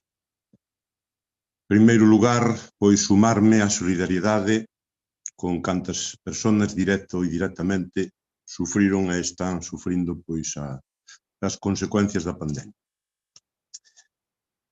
Estamos diante dun debate municipal, un debate local, pero é evidente, este ano máis que nunca, influído profundamente por acontecementos de ámbito superior. Por tanto, entendemos que o deberíamos situar no contexto da situación estatal e autonómica que estamos a vivir, que tanta influencia ten na aplicación dos ámbitos competenciais dos concellos, e abordalo, ademais, con ánimo construtivo e propositivo, buscando acadar solucións, priorizando sempre as persoas e tratando de minimizar o impacto económico e social derivado da pandemia. De aí que creo, sinceramente, que nin o Goberno deberíamos quedarnos únicamente na autocomplacencia dos logros acadados, que foron moitos, nin tampouco a oposición trasladar, como adoita facer, esa idea catastrofista de que todo está rematadamente mal e que, por certo, tampouco contribuye a mellorar as expectativas e a xerar confianza. Imponse xa que logo, nesta situación especialmente, o diálogo, o consenso, a búsqueda de acordos e, sobre todo, a xenerosidade e a altura de miras suficientes como para, deixando de lado estrategias ou tácticas partidistas máis ou menos cortoplacistas, priorizar o interés xeral por riba de calqueira outra consideración. É certo que a pandemia nos pillou a todos a contrapé e que nos obrigou a todos a adaptarnos de forma urxente e precipitada. As prioridades mudaron, a situación influiu en todos os ámbitos, tamén, por suposto, no normal funcionamento do Concello, pero ainda así fomos quen de presentar un elevado nivel de execución orzamentaria no pasado exercicio e, sobre todo, de reaccionar rapidamente ante a situación e impulsar medidas concretas e eficaces, como ese plan mellor, aplaudido por todos, con eses 5 millóns de euros que supuxo un auténtico balón de oxígeno para moitas persoas e moitas familias, que fomos os primeiros en toda España, que serviu logo ata o punto de que foi logo pois impulsado por outras administracións, pero fomos os primeiros e ben está que o recoñezamos e, sobre todo, que nos felicitemos polos éxitos do mismo. Eu podría agora relatar aquí un elevado número de proxectos rematados durante o 2020, a pesar da pandemia, pero creo que non me corresponde porque sería alongarnos moito e, ademais, pois explicounos moi detalladamente a alcaldesa na súa intervención. En todo caso, o feito está e os froitos da xestión realizada por este goberno están aí para seren comprobados por todos. Sin obviar, claro está, asumir as críticas ou autocrítica que no seu caso haxe lugar. Imponse, estou convencido, pensar en futuro e diseñar medidas que permitan revertir canto antes unha situación que amenaza con deixar a moitas persoas no camiño. Por eso, nós, en coherencia con esta idea, abordámoslo coa mellor ferramenta da que dispoñemos, que non é outra que os orzamentos municipais recentemente aprobados. Uns orzamentos expansivos, como xa dicía a alcaldesa, os máis altos da historia de Lugo, con esos 106 millóns de euros, e que inciden, e non por casualidade, en 3 eixos fundamentais. O reforzo das políticas sociais, aos que dedicamos nada menos que 31,2 millóns de euros, o 29,3% dos orzamentos, dos cales máis de 13,8 millóns van destinados directamente ao benestar, a atender necesidades dos maiores, dos dependentes, das familias, da infancia, da drogodependente. As axudas a autónomos, empresas e traballadores, por valor de 5,3 millóns de euros, para reactivar a economía e o tecido productivo, e que se veñen a sumar a eses 1,7 millóns aprobados recentemente e aos 12 millóns de fondo de capital risco que creamos fai pouco tempo para captar inversores e atraer empresas. E todo isto sin olvidar a aposta decidida polo investimento que se incrementa nun 40%, pasando deses 10 millóns do exercicio 2020 aos 15 millóns presupuestados para o ano 2021, e que nos vai permitir seguir construindo cidade, incrementando servicios, contribuir a garantir a viabilidade de negocios e, polo tanto, tamén de empregos, en definitiva, dinamizar a vida económica e social da nosa cidade. De maneira que maiores, desempregados, familias, en definitiva, as persoas son o centro das nosas preocupacións e, por tanto, a eles adicamos a maior parte do noso orzamento. Aínda a risco, conscientemente asumido ademais, xa lle lo digo, de que algúns, de forma demagóxica e oportunista dadas as circunstancias, e teño que dicilo, traten de criticalos poñendo foco en aspectos concretos de determinadas áreas que sin dúbida serían contempladas en situación de normalidade, pero atopámonos nunha situación excepcional e, como tal, requiren tamén solucións excepcionais. Porque en política, xa o advertían os clásicos, estamos para priorizar, para optimizar uns recursos necesariamente escasos e algúns por convicción, tamén para loitar a prol da xusticia social e da igualdade de oportunidades para todos e todas, especialmente na situación de crise na que estamos a atravesar. E nesa loita, créanme, todos estamos chamados a arrimar o ombro. É o goberno a gobernar e a oposición a exercer o seu importantísimo papel de leal oposición. É o que os veciños e veciñas agardan de nós, non os deberíamos defraudar. Máis nada e moitas gracias.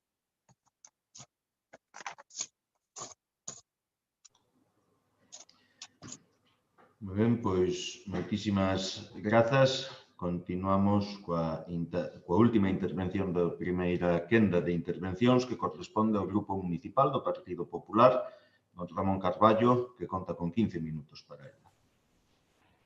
Bo día de novo a todos e grazas, señor Santos. Lugo, é verdade, que pasa nestes momentos unha situación moi dura e por iso hoxe tamén quero ter un recordo a todos eses lucenses que sufriron a enfermedade ou a están a sufrir e, sobre todo, tamén a eles que xa non poden estar con nós. Este foi un ano tremendamente duro. A verdade é que puxo todo patas arriba. E sabemos, e non é doado, unha pandemia mundial por medio xestionar e responder ás necesidades dos veciños e veciñas do municipio. Pero teño que dicirlles a vostedes que non son vostedes o mellor exemplo a seguir. Señores do Bigoberno, señora Aldesa e señor vicealcalde, veñen vostedes hoxe aquí a contarnos unha situación do concello que en nada se parece á realidade que percibimos a maioría dos lucenses. Hoxe aquí non deberían vir vostedes a vendernos un titular ou unha foto máis. Eso xa non lo fan vostedes a diario. Hoxe estamos aquí para facer unha foto real de como está o concello nestes momentos. E, como dicía, a situación que veñen de vendernos en nada se parece a esa realidade. E direinlles por qué. Miren, en Lugo temos dous gobernos e, por tanto, dúas visións distintas da cidade. Nestes 18 meses observamos como a dualidade do goberno é o pan de cada día. E aquí temos moitos exemplos. Por dicir algo, a edil de Cultura do BNG parece que nin lle deixan entrar nin programar no novo auditorio, porque parece que está en más todavía de patrimonio que pertenece ao Partido Socialista. E, mentres tanto, a mellor infraestructura cultural da nosa cidade non está a dispor dos lucenses. Durante o Samaín, a Aldesa suspende actos, mentres o BNG mantén a súa programación. É que dicirlle dos distintos criterios a hora de cubrir a rúa Quiroga Ballesteros e executar esas obras, incluso a señora Aldesa tuvo que desautorizar o vicealcalde para que deixara paso aos peóns. O mismo os peches do Parque da Milagrosa e o Parque Ángel Fole. A verdade, a señora Aldesa tamén corrixe o vicealcalde e abre o Ángel Fole, mantén aberto o Ángel Fole, pero olvidáronse do da Milagrosa. A verdade, vostedes só se puxeron de acordo unha vez durante estes 18 meses e foi para quitar medios á oposición e crear o goberno máis caro da historia da cidade e suma 3,8 millóns de euros en dedicacións exclusivas e en asesores. Eso sin sumarlle ese 2% vergoñento que se suben a cargos políticos cando todos os gobernos de todos os colores conxelaron o soldo dos políticos, non o dos funcionarios. Nosotros, señora alcaldesa, non votamos a favor desa subida, porque nestes momentos o que procede é conxelar eses soldos dos políticos, non os dos funcionarios. No momento no que vivimos, desde logo, e máis e nunca necesitamos gobernos cohesionados, sin fisuras e unha folla de ruta clara. E vostedes, desde logo, e non o son. O Partido Popular demostramos dende o primeiro minuto un espírito de colaboración e de axuda desinteresado ao goberno local. Votamos a favor para salvar ese 5% do pexón da zona rural. Incluso os seus socios de goberno, o BNG, votou en contra. Como estaría agora o pexón se o Partido Popular non apoiara? Votamos a favor do Plan Reanima e tamén, máis recentemente, desa movilización de 12 millóns de euros para a captación de empresas. Un apoio e prestamos, pero queremos fiscalizar para evitar posibles chiringuitos. Mágoa e non se deran conta ata agora de contar unha política industrial forte, innovadora e de futuro, como levamos pedindo dende o Partido Popular dende fai anos. Vostedes, señora alcaldesa, non só é unha mala xestora, eso quedou demostrado nestes 5 anos de mandato, senón que sigue sendo unha mala pagadora. Ten unha débeda de máis de 10 millóns de euros con autónomos e pequenas e medianas empresas, a pesar de que tuvo vostede no banco preto de 50 millóns de euros. Hai facturas pendentes de pago e levan máis de 6 meses esperando, algunhas sin aboar desde o 2016, e incluso facturas de hoteles e restaurantes desta cidade dende o 2017. Isto non é boa xestión. Outro dato que reflicte o escaso interés por mellorar as infraestructuras e servizos é esa ridícula porcentaxe de inversións executadas no orzamento de 2019, que só chegou ao 15%. Estamos falando que de 21 millóns de euros presupostados invertiron vostedes 3,3 millóns de euros. Vostedes reducen os investimentos e os servizos na cidade, mentre suben impostos e tasas. Neste mandato perpetúan vostedes un modelo abusivo de contratos menores e incrementan a adxudicación a dedo saltándose o código de boas prácticas municipais. Por poñer un dato, en 8 meses se contabilizaron 1.284 contratos menores. Nós xa lle propuxemos facer un plan de contratación e rexistro de licitadores para que os procesos sexan transparentes e se lles dé a publicidade e a participación a todos. Unha iniciativa que vostedes votaron en contra. Miren, non é ético e non se pode ofertar e sexa o concelleiro de turno o que decida a dedo a quen se encarga un servizo. Siguen sin ser capaces de resolver os contratos caducados como da basura, o do ciclo da auga ou o alumeado. O da basura parece que algo se avanzaron. En canto a personal, fixeron unha nova RPT que era máis que necesaria neses momentos, pero non é precisamente a que necesita o Concello para ter unha xestión eficaz. Aumentaron, eso sí, os postos de libre designación, pero desmantelaron servizos como a Brigada de Augas ou nun futuro próximo a inspección de tributos, mentre nos 5 anos de gobernos levan vostedes acumulados 22 millóns de euros pendentes de cobro, e iso non é fácil de entender. Entre as perlas que deixaron vostedes neste ano e medio, hai frases incomprensibles que abrean a moitos veciños e veciñas de Lugo. Vostedes a lo Pablo Iglesias chegaron a decir: los ocupas non é un problema que Lugo tengamos en este momento. Pois invítolles a que repitan esta mesma afirmación aos veciños da Milagrosa, do barrio Feijóo, das Gándaras, a Ponte e Sagrado Corazón. Sexan consecuentes e díganlles a cara que a ocupación non é ningún problema. Tamén é inconcebible a súa oposición á instalación de cámaras de videovigilancia para protexer o noso patrimonio, tal como teñen a maioría das cidades europeas, españolas e tamén galegas, gobernadas por distintos ores políticos. Esta crise afecta aos máis débiles e vostedes non estiveron á altura á hora de dar solucións. Houbo fallos de coordinación por unha falta de dirección política e é preciso que corrixan para afrontar as futuras fases da crise social que vivimos. Son imperdonables os retrasos en pagos nas axudas do alugueiro. Houbo familias agardando ata 6 meses por elas. Non foron quen de consumir as horas do servicio de atención no fogar. Deixaron o 10% do tempo sin consumir, o que equivale a 225.000 euros perdidos por falta de xestión. É que dicir do único centro de día municipal, o Antonio Gandoi, onde por fallos e falta de control da concesionaria se puxeron en interdito as súas prestacións. Foron vostedes incapaces de xestionar subvencións. Perden a chega de 25.000 euros para material e obra nas 4 escolas infantis municipais ou axuda de 6.000 euros para organizar obradoiros para a mocedade. Pero, sin dúbida, o asunto que non ten explicación é a súa negativa a incorporar o bioxen, así como a rede de municipios contra a violencia de xénero. Tamén rexeitaron contra todo pronóstico, eso sí, ampliar o horario de atención da Casa da Muller. É unha mágoa que os seus esforzos quedan solo nunha foto ou en poñerse detrás dunha pancarta.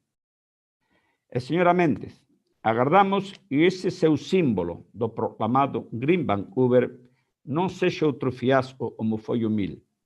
Soluciona os problemas que veñen de vello nesta cidade. As Torres do Garañón. Leva vostede 5 anos e a estas alturas seguimos sin saber quen vai a pagar esa demolición e a indemnización millonaria desos edificios froito da desfeita urbanística e promoveron os seus gobernos. Tamén nestes momentos temos infinidade de proxectos bloqueados e siguen eternizándose o paso dos anos. Aí sigue o Pexón, o Pepre, a Fábrica da Luz, e deso habería moito que falar, a Playa Fluvial, o Arrao da Milagrosa, a Unión do Paseo Miñarrato, eso por non falar de outras infraestructuras como o desdoblamento da Duquesa de Lugo, a rotonda da Nacional Sexta con Alfonso X, é dicir, novos titulares, pero vellos problemas.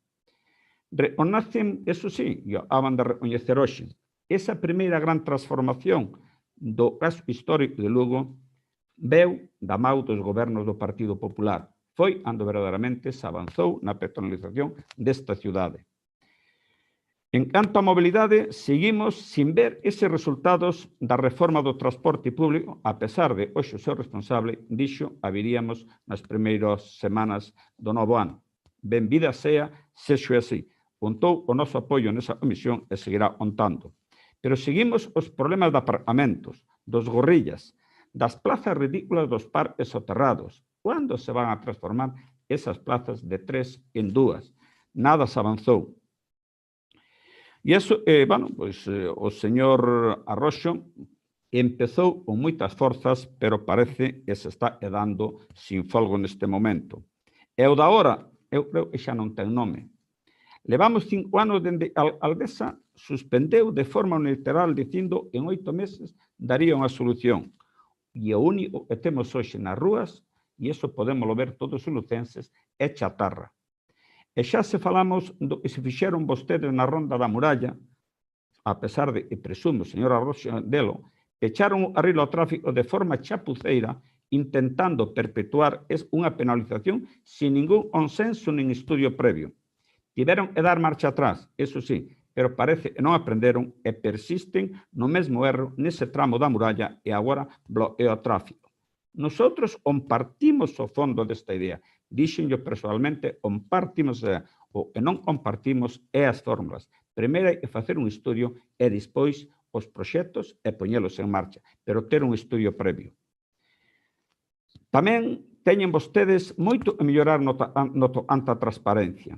E, de feito, Lugo sitúase como a capital galega menos transparente, incumprindo os indicadores de plataformas internacionais segundo datos publicados en 2019. A falta de publicidade dos contratos menores é unha proba desa opacidade. As restriccións por mor da OBI certificou o fracaso da implantación da administración electrónica. Eso é tanto vostedes venden. Para os cidadáns é unha verdadeira odisea e a día de hoxe para facer un trámite tan sinxelo como un certificado de empadronamento ou registrar un documento teñan que pasar semanas en lista de espera.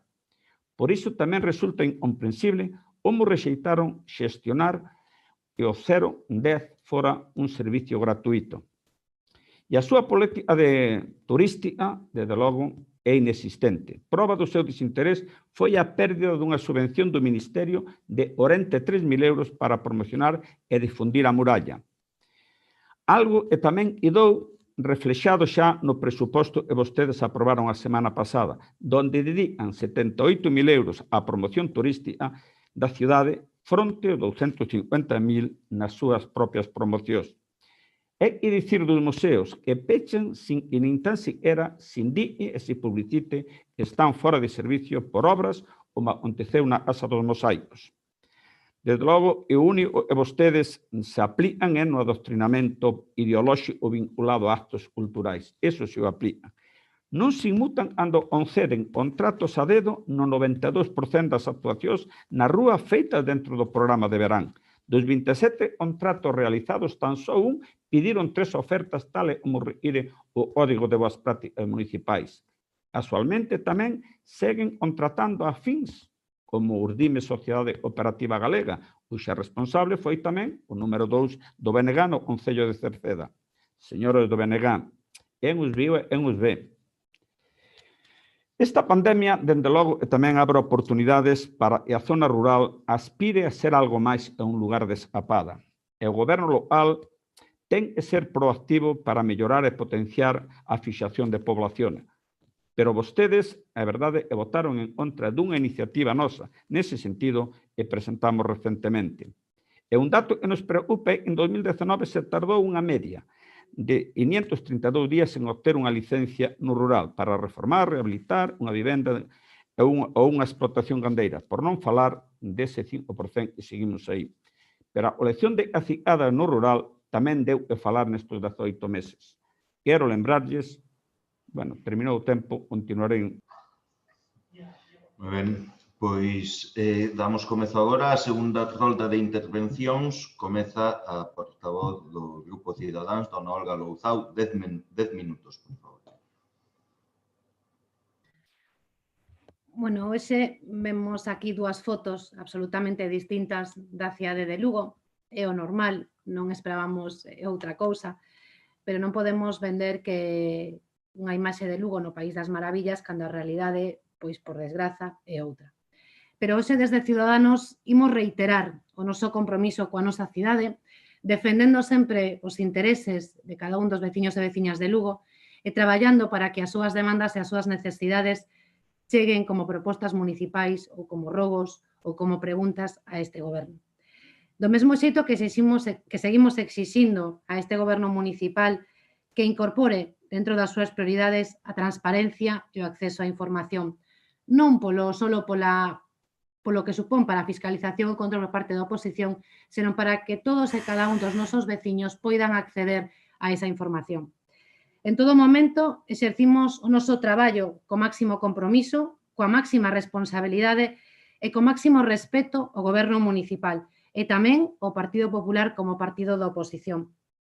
Hoxe, tanto a alcaldesa Lara Méndez como o vicealcalde reiteran que tenden a man a oposición. Non sei se porque hoxe cree que isto queda mellor nun debate do estado da cidade, porque desde o noso grupo sempre tiveron a man tendida. Sempre fixemos unha oposición constructiva e, cando foi necesario, tamén crítica, con que non se estaba facendo ben. Porque, como vostedes saben perfectamente, o único que nos move desde o Grupo Municipal de Ciudadanos Lugo, o grupo que represento, é que esta sexa unha cidade á altura do que se merece, unha cidade que xere oportunidades para os nosos veciños e tamén para as seguintes xeracións. Porque levo vivindo aquí, son lucense e sei que a miña responsabilidade ten que estar por calquera outra motivación. E ese creo que ten que ser o compromiso de todos os que hoxe estamos presentes neste pleno. E o que nos atopamos, por desgracia, en moitas ocasións, foron acusacións infundadas, faltas de respeto, soberbia. Nunca caemos na demagoxia nin no populismo e non nos atopamos o mesmo polos membros do goberno. Vostedes hoxe presentan a súa foto da cidade, que parece que mellorou despois do COVID. Non pode ser así. Terán que falarlle a miles de lucenses que a día de hoxe siguen sin ter un só ingreso nas súas contas ou vivindo dos seus aforros. Pero como fixemos en moitas ocasións, e hoxe tamén o facemos, recoñecemos que esta situación dramática, que esta situación inesperada, trastocouno todo. Deixou claro que esta administración aínda estaba na idade moderna e non no século XXI, pero en ningún momento dubidamos de que os membros do goberno municipal non traballaran neses meses, porque ben saben, pois, se así o fixemos e recoñecemos en outras ocasións. Pero tamén contaron en todos eses meses co traballo e coas propostas dos membros da oposición. E voulle poñer un exemplo, señora Roxo. Cando desde Ciudadanos solicitamos que a ronda da muralla, cando se levantara o estado de alarma, fose peonil, vostede dixo que non lle gustaba a idea, que iban a provocarse aglomeracións de xente. Hoxe recoñece que foi unha boa idea. Porque se vostedes escoitaran máis, se vostedes contaran con 25 concelleiras e concelleiras comprometidos co Lugo, seguro que Lugo podería avanzar aínda moito máis. Desde Ciudadanos non imos abandonar a crítica. Está claro que o Lugo que teñen vostedes na cabeza pois non é sempre compartido co que nós temos na nosa. Pero por iso lles reitero, seguramente que se o traballo de todos, o traballo en conxunto, o traballo en común, se ten en conta, Lugo poderá ser unha cidade do século XXI á altura das súas circunstancias. Porque non se pode pedir colaboración á oposición, señora Méndez, cando a soberbia prima en moitas das súas intervencións. E non se pode falar de superficialidade da oposición cando desde Ciudadanos en ningún momento fixemos unha proposta ou unha crítica sen argumentos obxectivos ou sen motivos suficientes para facelo. Non se pode falar e exixir lealtade institucional ao resto de administracións cando vostede non fai o propio na súa casa. Non pode exixir colaboración cando vostede omite e obvia esa colaboración. Por a nosa parte, desexarlles que este ano 2021 sexa un ano de futuro, sexa un ano de oportunidades, que aproveiten as que teñen en riba da mesa e, como fixemos sempre, recoñeceremos o traballo ben feito, pero, eso sí, sen esquecer que a nosa labor de fiscalización e control ten que estar presente en cada un dos nosas actuacións. Eso sí, reitérolles, xa que hoxe tenden a man a oposición, que escoiten máis e que colaboren máis con ela.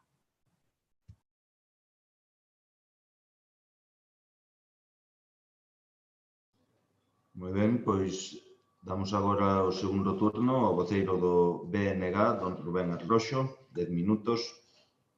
Grazas novamente. Vou comezar cunha aclaración, algo que acaba de comentar Olga Louzao, voceira de Cidadáns, cando Cidadáns solicitou, ademais isto xa se falou nunha comisión, cando solicitou a penalización dun carril da Ronda, non só non se lles dixo que non. Realmente, ademais, xa estábamos preparando esa iniciativa. De feito, os 3-4 días de que se solicitou estaba o carril feito. Entendo que se debe a algún tipo de confusión, pero en ningún momento se dixo que non, todo o contrario, se estaba preparando. Ben, eu decía un pouco na intervención de antes, eu non son quen de dicirlle a cada quen o que ten que facer, non. E decía antes que, ademais, que a oposición durante este ano e medio foi responsable, salvo algunhas cuestións que apareceron nas últimas semanas. Eu creo, señor Carballo, que hoxe en parte da súa intervención volve caer nese erro. Eu tamén digo, non son quen de dicirlle a cada quen o que ten que facer, pero creo que volve caer nese erro, porque este sí que é o momento de ter altura política. É o momento de facer política, sí, de facer política, porque facer política non é máis que contrastar ideas e non deixarnos levar, que evidentemente a todo o mundo nos pasa por consignas, senón que o que temos que facer neste momento máis se cabe é o debate das ideas. Ben, vai rematando este primeiro pleno do Estado do Concello deste mandato, e máis as tremendas dificultades que xa se analizaron aquí por parte de todas as persoas que interviron vividas no ano 2020, malia todo, a folla de ruta pois puidose manter. E puidose manter de tal maneira que os proxectos que se marcaron no inicio deste mandato ou ben se finalizaron, ou ben están en proceso de execución, ou ben están xa a un ritmo moi avanzado, non? Seguramente non no tempo que todas e todos nós quixéramos, pero sí que están todos en marcha. É evidente que agora temos retos moi importantes de futuro para facer en Lugo, non? Desta cidade, a que ao final aquí todas e todos podemos debater moitas cousas, pero evidentemente non hai ninguna persona que non lle teña aprecio e que non quera que esta cidade avance. E temos moitos retos e ningún deles vai ser sinxelo. Como en ningún sitio, nin en ningún momento gobernar sinxelo. Eso é unha evidencia. E temos retos como de seguir avanzando na humanización dos barrios. Dicía unha intervención anterior, cando saímos do confinamento, pois sí que socialmente nos dimos de conta de que as cidades non tiñan sitio. Bueno, fonse diseñando con outra idea no pasado, nos dimos de conta de que se tiña que avanzar en crear espacios nos que poder estar. Cada vez tamén é certo que temos máis xente maior que necesita un espacio preto das súas casas, nos seus barrios, no que poder socializar, e para iso hai que transformar a idea que temos das nosas cidades. Temos que poñer en valor o noso patrimonio fundamental. Ademais, o ano 2021 é o ano xacobeo, que tamén vai ser importante de cara a iso. Temos 3 patrimonios da humanidade en Lugo e calquera dos 3 temos que buscar como buscarlle o seu máximo aproveitamento. E ao redor diso temos que activar todo o que poden ser dentro dos museos, dentro do patrimonio que temos á vista, dentro calquera destas cuestións, que vai directamente ligado a potenciar o sector cultural. E falábamoslo antes, o sector cultural, ademais, leva durante meses movilizándose porque a situación é crítica. É crítica, porque é un dos sectores máis afectados precisamente por isto, porque, primeiro, é do primeiro que se adoita a suprimir e despois porque en moitas ocasións se xerou esa idea de que a cultura non era segura, cando todo o contrario, non. Se demostrou con datos científicos de que a cultura é precisamente segura. E simplemente imaginemos que nos pudésemos quedar nunha cidade que deixase de ter grupos de música, grupos de teatro, escritores, pintores, calquera tipo de artista, non? Seríamos unha cidade moi pobre, moi pobre. Poderíamos ter moita riqueza, pero seríamos unha cidade moi pobre. E para que iso non se perda, é necesario tamén facer unha aposta decidida pola nosa cultura. Ben, creo que con isto xa podemos ir rematando. Creo que están moitas das cuestións máis importantes faladas. Quédanos moito por diante nun momento que acabamos de vivir un punto de inflexión semellante a outro tipo de revolucións que sufriu a humanidade. O momento COVID é un punto de inflexión e, por lo tanto, moitas cousas van cambiar e vamos a ter que estar á altura diso. Eu estou convencido de que Lugo é, sen dúbida, a mellor cidade na que un lucense pode vivir e pode querer quedarse a traballar. Poñámonos niso porque ese ten que ser o xeito. Moitas grazas, bo día e bo Nadal.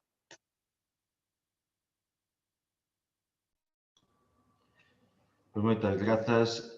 Damos o turno de palabra a continuación ao concelleiro do Grupo Municipal Socialista, don Miguel Fernández, que contará igualmente con 10 minutos para a súa intervención.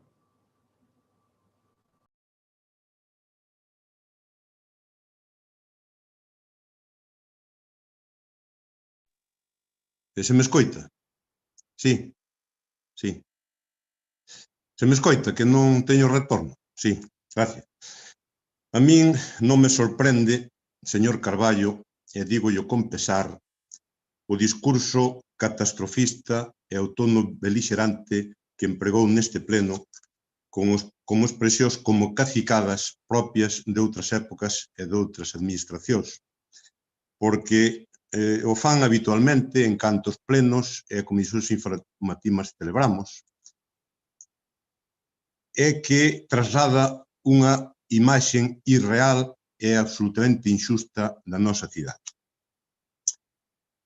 O que demostra a escasa consistencia dos argumentos que esgrime. Mire, frente aos orzamentos máis sociais da historia de Lugo, como xa se dixo, vostede contrapón primeiro a compra dun coche polo parque móvil, un coche de case 20 anos de antigüedade, con cerca de 400.000 kilómetros, para o que literalmente non ganamos para averías e que rezamos para que nos deixe tirados. E que, ademais, recórdolle que a tramitación comenzouse antes de sabermos da pandemia e nos pregos incorpórase, exíxese que sexa híbrido para continuar sendo a cidade de Galicia máis avanzada nos obxectivos de sostenibilidade, como veñen de recordar organismos internacionais. Logo, critica a actualización dos salarios da corporación que vostede votou a favor e que sirven, ademais, para pagar as nóminas de algúns dos seus concelleiros e do que vostede, de forma lícita e razoable, percibe as dietas que lle corresponden. Todo, señor Carballo, por buscar un titular fácil, por outra parte, efímero. Mire, da súa intervención dedúcese que medidas concretas poucas, modelo de cidade ningún, compromiso cos máis desfavorecidos escasos. O mellor do que se trata é de que, para seren útiles, vostedes teñen que traballar máis, criticar menos e facer mellores propostas. Porque, señor Carballo, eu estou seguro de que estará a facer un excelente traballo no Parlamento de Galicia. Non o dubido. Pero o que é en Lugo nin está, nin se lle espera. E dígolle máis, non se pode pretender ser o xefe da oposición dunha cidade de casi 100.000 habitantes en horario de oficina de 8 a 3. Non me resisto a deixar de comentar dous mantras que utilizan tanto PP como Ciudadanos en calquera ocasión veña ou non veña a colación. Primeiro repiten machoconamente a expresión bigoberno, referíndose a este goberno municipal, buscando, sin dúbida, desestabilizar e provocar enfrentamentos, obviamente con nulos resultados. Pois miren, sexan coherentes e falen tamén de trigoberno, sobre todo o Partido Popular, cada vez que se refira a Madrid, a Murcia, a Andalucía, co agravante de que en todos estes lugares gobernan da man e en estreita colaboración coa extrema dereita deste país. Logo falan de rodillo neste concello. É que vostedes non o entenderon. Vostedes non o entenderon. Chámase maioría, señor Carballo. Chámase maioría. Cada un estamos onde os veciños nos quixeron poñer.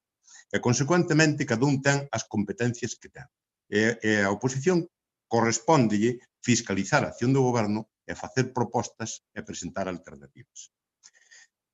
Miren, asuman que son oposición, desboten a idea patrimonialista de que se non gobernan é ilexítimo, abandonen a crispación que se demostrou en expresións neste pleno, como a que me refería, acepten a man tendida que se lles ofrece por parte da alcaldesa de Lugo, arrimen o ombro e axúdennos a seguir construindo cidade, mellorando a calidade de vida dos veciños e veciñas e a sair canto antes desta crise sin deixar a naide polo camiño. Máis nada, moitas gracias e boas festas para todos e todas.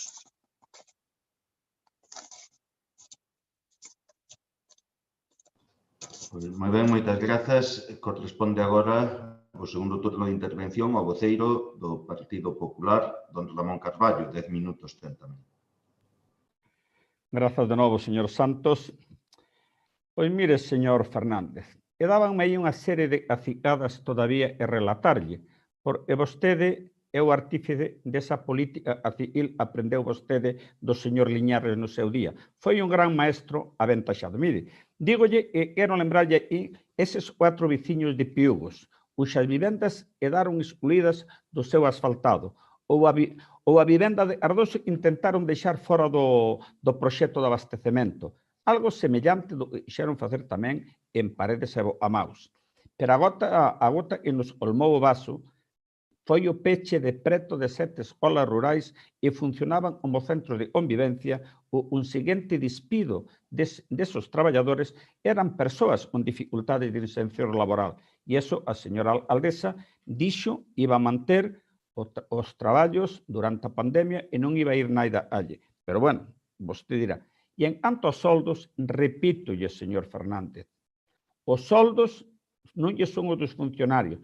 Ese non dixen absolutamente. Todas as corporacións, o 90% das corporacións de España e cargos políticos conxelaron os soldos dos políticos. Vostedes non. O noso grupo, os que obran eses soldos, xa manifestaron a disposición a esa conxelación. Solo dixen eso. Se os ofende tanto, por algo será. E miren, eu teño as 24 horas dedicadas a isto. Vostede non se dedica. Eu si me dedico a isto ás 24 horas. Polo tanto, estou na cidade e paseo na cidade e vexo a realidade. Vostede parece que non ve a realidade. E a crispación será a súa. Pola miña parte, crispación, desde logo, ninguna. Non a busquei, nin vou a buscar crispación. E miren, vostedes neste mandato, a única política, por moito que se esforcen, a única política que fixeron foi a do rodillo, e de facer a oposición, incluso a oposición.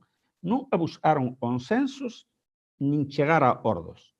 Se algúns chegamos foi porque votamos a favor de propostas de ustedes, porque vostedes, como lle dixen antes, as que votaron nin as cumplen. Sempre están ao ataque vostedes. Nosotros non estamos ao ataque. Nosotros dixenlles iba a facer unha foto real da cidade neste momento. Non, e vostedes nos trouxeron a vender ou con eses panfletos que venden diariamente nos periódicos, eses publi reportaxes. Miren, desde logo, modelo de cidade, de momento, non se lles ve. De momento non se lles ve por ser suave na expresión. Non se lles ve. E folla de ruta tampouco, polo momento. Polo tanto, póñanse vostedes a traballar. Mire, xa lle lo dixen, de forma habitual, tumban vostedes o 90% das propostas da oposición e as do noso grupo, solo por vir do Partido Popular. Non buscan nada de consenso. Ese rodillo demóstrase en todas esas iniciativas e non lles vão agora a reflexar aí. Pero das que aproban incluso, non executan a maioría delas. Das 11 que aprobamos, executaron unha. E saben cal foi? A da adhesión á historia social única e electrónica. Todas as demais nin se recordan delas e votaron a favor delas. Polo tanto, en vostedes, polo momento, vontade de colaborar e de chegar a ordos, ninguna polo momento. E, bueno, que reclamen a Xunta pareceme ben. Eu tamén lle reclamarei a Xunta, pero en estes momentos non reclamen vostedes ao goberno de Estado cando nos ten abandonado en infraestructuras durante os últimos 3 anos, donde a conexión a alta velocidade parece ser iba a ser o 21, pero agora xa se dá por certificada hasta o 24 non vamos ter conexión en Lugo ou AVE. Polo tanto, pídanlles eso aí tamén. E das autovías Ourense e Santiago non se avanzou ningún metro nos últimos 2 anos, pois tamén reivindiquen aí. Eso sería moi bom. Os presupostos do Estado en Lugo baixaron o 19%, os da Xunta aumentan un 14%. Poden vir máis, desde logo, e podemos pedir, pero pidan esa, reivindiquen tamén ao goberno do Estado, porque, miren, prometeron a señora Montero, non o señor Montoro, porque vostedes poden confundir Montero e Montoro facilmente, prometeu 3.000 millóns de euros para os concellos de axudas incondicionais para a crisis económica. Está rematando o ano, non aprobaron ninguna. Polo tanto, é bon, bueno, pois reclamen eso, pero teño moitas dudas que este bigoberno sexa capaz de reclamar eso, porque vostedes votaron en contra ou a favor incluso de intentasen roubar os remanentes municipais. Eso sí votaron a favor. Será porque, claro, non nos dan gastado e, por lo tanto, non queren máis diñeiro para isto. E dito isto, ao señor Arroxo, teño que agradecer pois ese recoñecemento ao traballo da oposición e digolle que tamén reconocemos o esforzo que fixeron desde o BNG, pero eu sei ao Bloque Nacionalista Galego dalle moito repelús cualquier iniciativa que veña do Partido Popular. Polo tanto, vostede que presume de tanto nacionalismo e de ser marxista, eu creo que estáse vostede transformando nesa política neoliberal e tanto criticaba vostede e facía o Partido Socialista deses anos atrás. Pois sigue facendo a mesma política neoliberal nestes momentos, con esos orzamentos e con esa forma de facer política. Por lo tanto, vostede sí que se está adaptando. E repítolles, porque estamos en Navidade e o consenso debe ser habitual e ese espírito navideño tamén debe reinar hoxe. Pero dígolles que deben cambiar de actitude e se cambian de actitude atoparán sempre unha man tendida no Partido Popular e unten o nós, pero non para hipotecar o Concello de Lugo.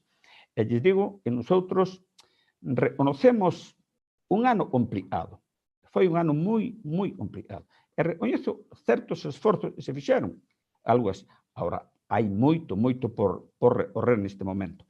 E non todo é culpa do OBI. Vostedes, a veces, sobralles soberbia.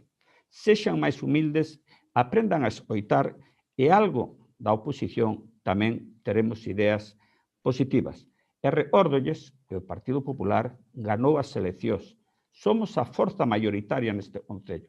Representamos a maioría dos lucenses, non a maioría absoluta, pero sí esa gran maioría dos lucenses. Por lo tanto, nosotros non vimos a dispar, vimos a poñer propostas en positivo. Se ustedes as escoitan, estarán aí. As de ustedes, sempre sexan positivas, terán o noso apoio.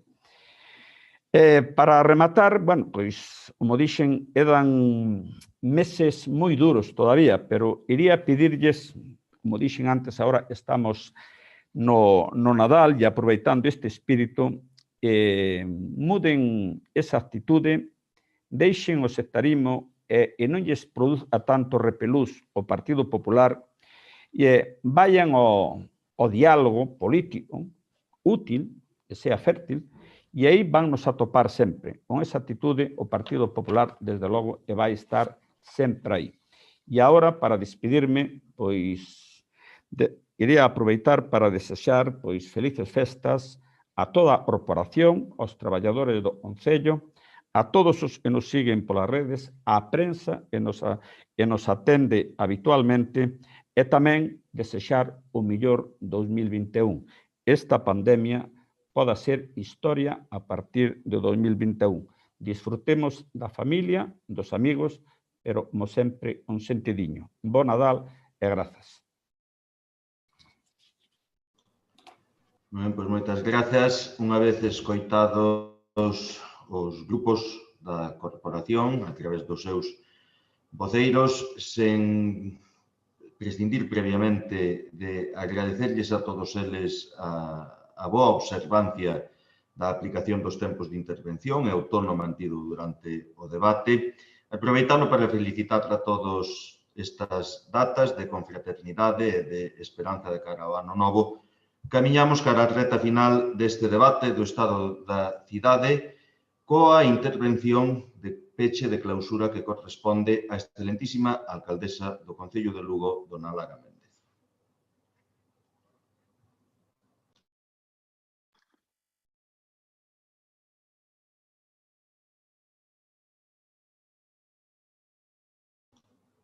Ten que activar o audio. Para comentar eso. Agora sí, pois decía que moitas grazas ao segundo tenente da alcaldesa, delegado da área de cohesión social sostible, desenvolvemento local sostible do noso Concello, e parte do goberno que se conforman con maiorías que parece ser que é algo que se lle escapa e non entende a oposición, ou non entende Lugo e se entende Madrid ou en Andalucía, onde conforman gobernos para adquirir maiorías, incluso cando non os ten, pues, utilizan a coletilla de outros partidos de ultradereitas para conformar, sí, esas maiorías. E aquí cuestionan, como digo, o que practican, falando sempre con intención de desprestixiar unha institución de bigobernos. É un goberno con dos partidos, sí que é certo, pero que tampouco ocultamos, somos dúas forzas políticas distintas, pero dúas vontades constructivas, cun obxectivo en común, que é Lugo.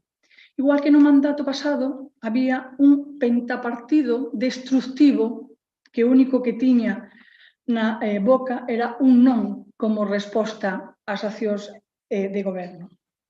Son tempos novos, como din, pero a crítica ten que remontarse ao escenario que nos deixou as políticas de austeridade do Partido Popular, porque non as podemos olvidar. E esas son as críticas. Ese escenario de que o Goberno Central nos deixou nunha situación tremendamente difícil e complicada no ano 15-16 que estamos intentando paliar, correxir e mellorar. É un proceso, evidentemente, que se traduce ao longo dos anos.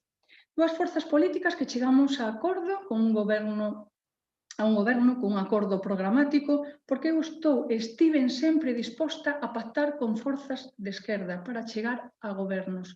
O intentei no pasado mandato, sin conseguir o obxectivo, e en este mandato conseguimos ese obxectivo. Conseguín que dúas forzas estemos gobernando o Concello de Lugo. E co resto da corporación intentar chegar a acordos, como fixen no pasado mandato, como fai con este mandato, que é outro dos obxectivos, porque esa é a intención, sacar cuestións adiante, incluso cuestións que veñen do pasado, cuestións que están enquistadas e cuestións complexas, como pode ser a da Fábrica da Luz, que se iniciou este expediente no 2008, se adxudicou no 2007, se iniciou o expediente, se adxudicou no 8, está xudicializada dende o ano 15. Ou como pode ser o propio auditorio, que sí, que é certo que levamos 16 anos esperando por esta infraestructura. Por certo, infraestructura que veu nacer e veu a luz nun goberno bipartito da Xunta de Galicia e que agora, en este momento, temos todavía que arrimar 300.000 euros para poder abrir as súas portas. E sí, está en patrimonio, como están todas as infraestructuras deste Concello. E cando haxa que dotalo de contido, que de momento non se pode, porque non se pode realizar a súa aportación, pasará á área de cultura, tal e como se recolle no decreto de organización, pero neste momento é un ben patrimonial do Concello e, polo tanto, corresponde a esa área de goberno, porque aquí as cuestións van por áreas, non polos bigobernos que vostedes pretenden reiterar continuamente. E decía que son 300.000 euros que están xa consignados e asignados. Pero falamos de outras cuestións, como pode ser o Garañón, sí, efectivamente, tamén outra cuestión pendiente, onde o goberno ten unha folla de clara establecida e clara, vai a derribar o Garañón. En cando poidamos, cando non o permitan, cando legalmente se poida derrubar e dilucidar todas as cuestións que haxa que dilucidar. Por certo, outro proxecto xudicializado e que xa empezou no 2007 co proxecto de reurbanización en eses xulgados e no 2013 se complementaba. O outro proxecto pendiente, sí, temos aínda proxectos pendientes que sacar adiante, como a praia fluvial. Proxecto que tamén veu a luz e se iniciou no 2010 pola vontade de dous gobernos progresistas, tanto na Diputación como no Concello, para que isto fora unha realidade no Concello de Lugo. E que hoxe, a día de hoxe, podemos decir que por fin xa ten todos os informes favorables para poder iniciar esa execución, para poder dotar a nosa cidade dunha playa fluvial. E, señora Luzao, por favor, que non vayan nos presupostos non significa que non esteña aí a partida. Para iso están os remanentes, se fará a incorporación. Parece mentira que, levando xa 5 anos, descoñeza eso. En todo caso, invitámola sempre a consultar nos distintos servizos que sempre teñen as portas abertas e unha sonrisa na cara para atender todas as súas necesidades. Igual que a biblioteca, señora Luzao, xa está a piques de rematar. Está o crédito consignado. Tamén, se queda algo, se incorporarán remanentes. Isto será unha realidade que verá a luz no ano 21 e non pasado nin medio ano. Por lo tanto, será outra realidade. Despois estamos a escoitar continuamente que non se fixo nada no pasado mandato, que foron 4 anos inútiles para a cidade de Lugo, pero despois o único que facemos é criticar o que se acadou e se conseguiu en eses 4 anos. Entre outras cousas, máis de 22 millóns de euros para a nosa cidade, que se están empezando a materializar agora, porque ao principio foi redacción de candidaturas para presentar, esperar a que dixeran se non estaban ou non eses proxectos, eses fondos para realizar esas estrategias e despois iniciar todo o procedimento administrativo que, entre outras cousas, requiría e require de moitos permisos de distintas administracións, Xunta de Galicia, Confederación, Ministerios, de distintas administracións para poder materializalo.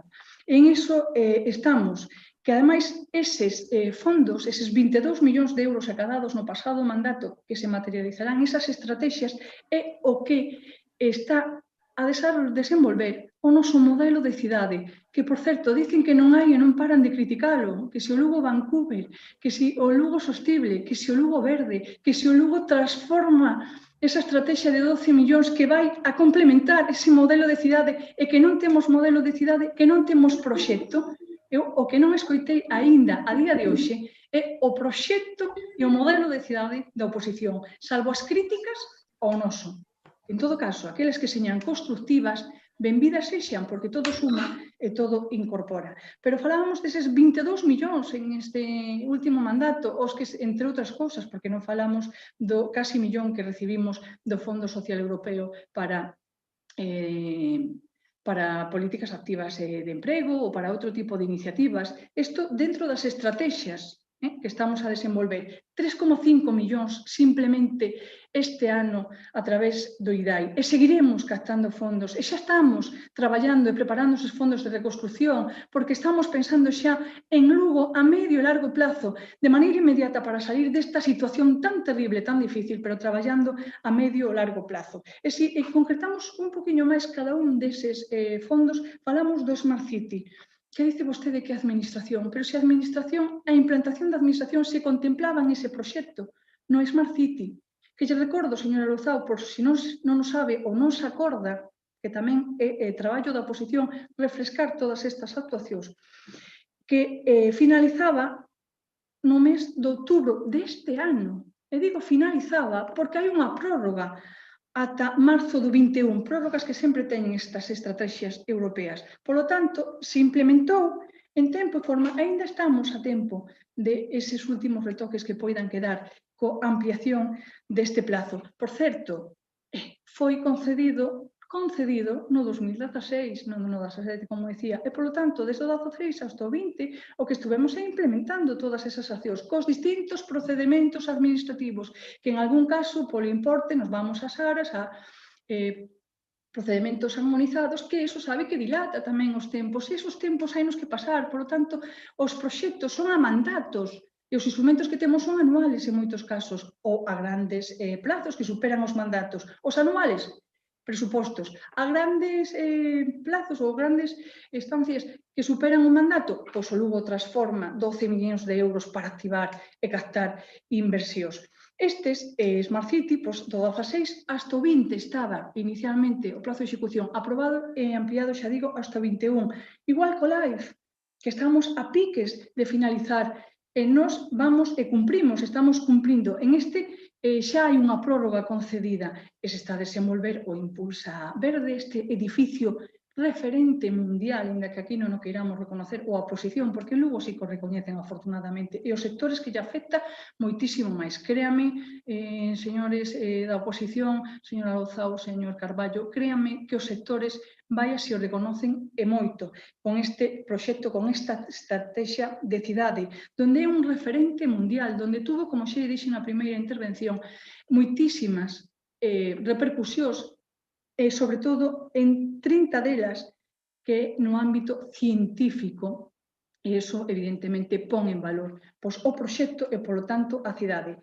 Pero dentro dese LIFE, señora Louzao, por si non se acorda, porque a demagogia chega hasta tal punto que é tremenda, está recollida que hai que realizar 1,6 hectáreas de hortos urbanos, pero non o horto convencional como coñecemos ao uso, sino outro tipo de concepto, donde ademais ven moi acontecido por esta situación de pandemia, para que teñan as cidades mellor comportamento e para que isto este dentro dos barrios que estamos a diseñar como ese primeiro barrio multicolóxico de España. E estes hortos, por certo, o proxecto realizado pola UPM, pola Escola Universitaria, Politécnica Universitaria de Madrid, que forma parte deste proxecto. Este proxecto está valorado, según os técnicos, fíjese, xa son de Madrid, xa que non quere dar valor ao de Lugo, a ver se lle damos o da capital. Este proxecto está valorado en esos 700.000 euros e nós temos que facelo, porque o recollíamos así no proxecto de que o íbamos a facer. Este concepto novo, donde ademais interactúa e donde ademais vai pensado en esas cidades do futuro. Pero se nos vamos ao DUSI, señora Louzao, porque isto non temos estrategia, pero sempre está criticando, non temos proxecto, pero está continuamente todas e cada unha das accións dos distintos proxectos poñéndoos en dúbida. Está en xestión, como xa lle dixe na primeira intervención, o 90% dos distintos fondos e do Muramiñai tamén. Por certo, que este finaliza todavía no ano 23, por se non o sabe, non se acorda, todavía hasta o ano 23 temos para executalo sin prórroga, que como xa lle digo, con total seguridade haberá unha prórroga, polo tanto nos iremos ao ano 24, incluso ao mellor 25, porque evidentemente esta situación de pandemia está entorpecendo a execución. Non a de Lugo, porque así o recoñecen cando temos os distintos encontros a nivel nacional de que temos un grado de execución moi elevado, non como outras cidades que por outros motivos que non vamos a cuestionar evidentemente, que cada un terá que resolucionar os seus problemas, pois están en outro grado de execución. Pero fala vostede desa pasarela inútil, ademais, facendo unha demagoxia tal co coste da mesma. Esa pasarela ten o coste de mercado, como non pode ser de outro xeito, e ademais un proceso de licitación que va parte dun punto de partida do orzamento que non decidimos nós, que evidentemente o precio de mercado, pois os técnicos son os que fan esas valoracións, e despois o precio de licitación que normalmente suele ir a baixa. Pero esa pasarela inútil, como dixo na súa intervención, esa pasarela inútil ten o beneplácito do goberno de Madrid, de distintos gobernos, porque en ese momento era o Partido Popular quen gobernaba a Madrid cando dixo que era tremendamente necesaria facer ali esa conectividade. Pero non só dice o Goberno de Madrid, o dicen, entre outras, a Valedora do Pobo. A esas cando recurren, cando lles interesa e cando non obvian, pois a mellor as súas opinións. Pero esas infraestructuras innecesarias están contempladas xa na candidatura que se preparou en finales do 2015 e que nos concederon no 16, que se presentou pois, a inicios do 16, o 13 de xaneiro, concretamente se presentou esta candidatura, por certo, moi ben valorada, e todas e cada unha das accións, máis aló de outras novas que se van agregando, viñan contempladas concretamente a do paso soterrado, a da pasarela, polo tanto, non executalas e poñer en risco os fondos, os 12,5 millóns do DUSI.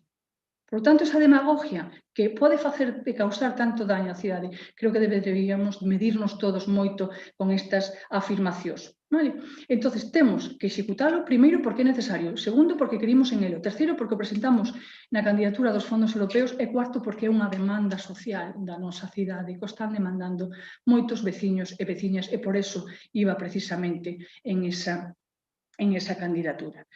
Pero son moitas as actuacións que hai que facer e, como digo, viñan xa recollidas en esa estrategia que tuvo a súa disposición, seguirá tendo para cando queira refrescar ou mirar ou recordar todo o que ali había. Eso sí, tamén nos solicitan a nós competencias impropias, non só, poñen en dúbida o que nos corresponde, porque temos a obriga de realizar o que viñan contempladas nas estrategias de fondos europeos, primeiro para non perder, como decía, eses fondos europeos. No DUSI 12 millóns, no Smart City 4 millóns 100.000, no LIFE 3 millóns 400, e temos que facelo para non perdelo, pero tamén temos que facelo para poder seguir sendo receptores de distintos fondos que xa fomos receptores e xa executamos na súa totalidade e o que nos fai merecentes e merecedores de poder seguir optando a estes fondos e de ter boa puntuación, porque ao final non só miran o que se está a proxectar en ese momento, sino toda a proyección e trayectoria das distintas administracións. E a nosa, a de Lugo, é boa. E dicía que tamén, eso sí, nos exixen competencias que non son propias, competencias da Xunta de Galicia, que a pesar de todo eso tamén estamos a facer. Estamos a falar de internet no rural. Se demandou, señor Carballo, internet no rural. Pois solicítelo a Xunta, faigo o favor, que é tremendamente necesario, porque a Xunta é a que ten a competencia de dar conectividades en este eido. E non fixo nada, e ademais o que se está facendo ahora mesmo é por iniciativa municipal, así como for servicios pois de sociales, que non temos a competencia, vivendas, que tamén se plantexou por parte da oposición en este debate. Quen ten a competencia en vivenda é a Xunta de Galicia. Por eso nós lle reivindicamos maior implicación, sobre todo en este momento de pandemia, donde cada vez máis, desgraciadamente, e de momento, porque nos intentaremos sacar a todo o mundo da situación de risco social e de que non quede ninguén atrás, pero hai moitas persoas demandantes desa vivenda. E falaba o señor Carballo desa primeira transformación, que xa dixen eu, que é certo, e hai que recoñecelo, esa primeira transformación de distintos alcaldes e, por tanto, de distintos gobernos, do PP, independientes e do PSOE. Por certo, o do PSOE, o que máis tempo estuvo gobernando, polo tanto, por unha cuestión de tempo, o que máis incideu en esa transformación. A última incidencia en esa transformación, os fondos Urban, eses fondos europeos de 13 millóns de euros que tamén axudaron a dinamizar e contribuíron a facer do casco histórico no día de hoxe como coñecemos. Entre outras actuacións, pois, o Centro de Novas Tecnoloxías, o vello cárcere, que a pesar de non estar dentro do casco histórico, está nas inmediacións, tan referente a nivel non só provincial, autonómico, incluso nacional, do que unha rehabilitación e como quedou ese traballo. A Plaza San Marcos, a Plaza do Cantiño, peatonalizacións que contribuíron ao traballo feito con anterioridade por outros gobernos. O paseo interior, que se empezou a dinamizar pois con estes fondos Urban e que nós seguiremos, está contemplado no último orzamento, ampliar pois ese paseo interior para seguir poñendo en valor pois o casco histórico, igual que se está a realizar agora a peatonalización de Quiroga Ballesteros, que, como decíamos, iniciamos xa no ano 2017 todo ese proceso de administrativo, porque senón non sería pois factible poder haberla iniciado en este momento.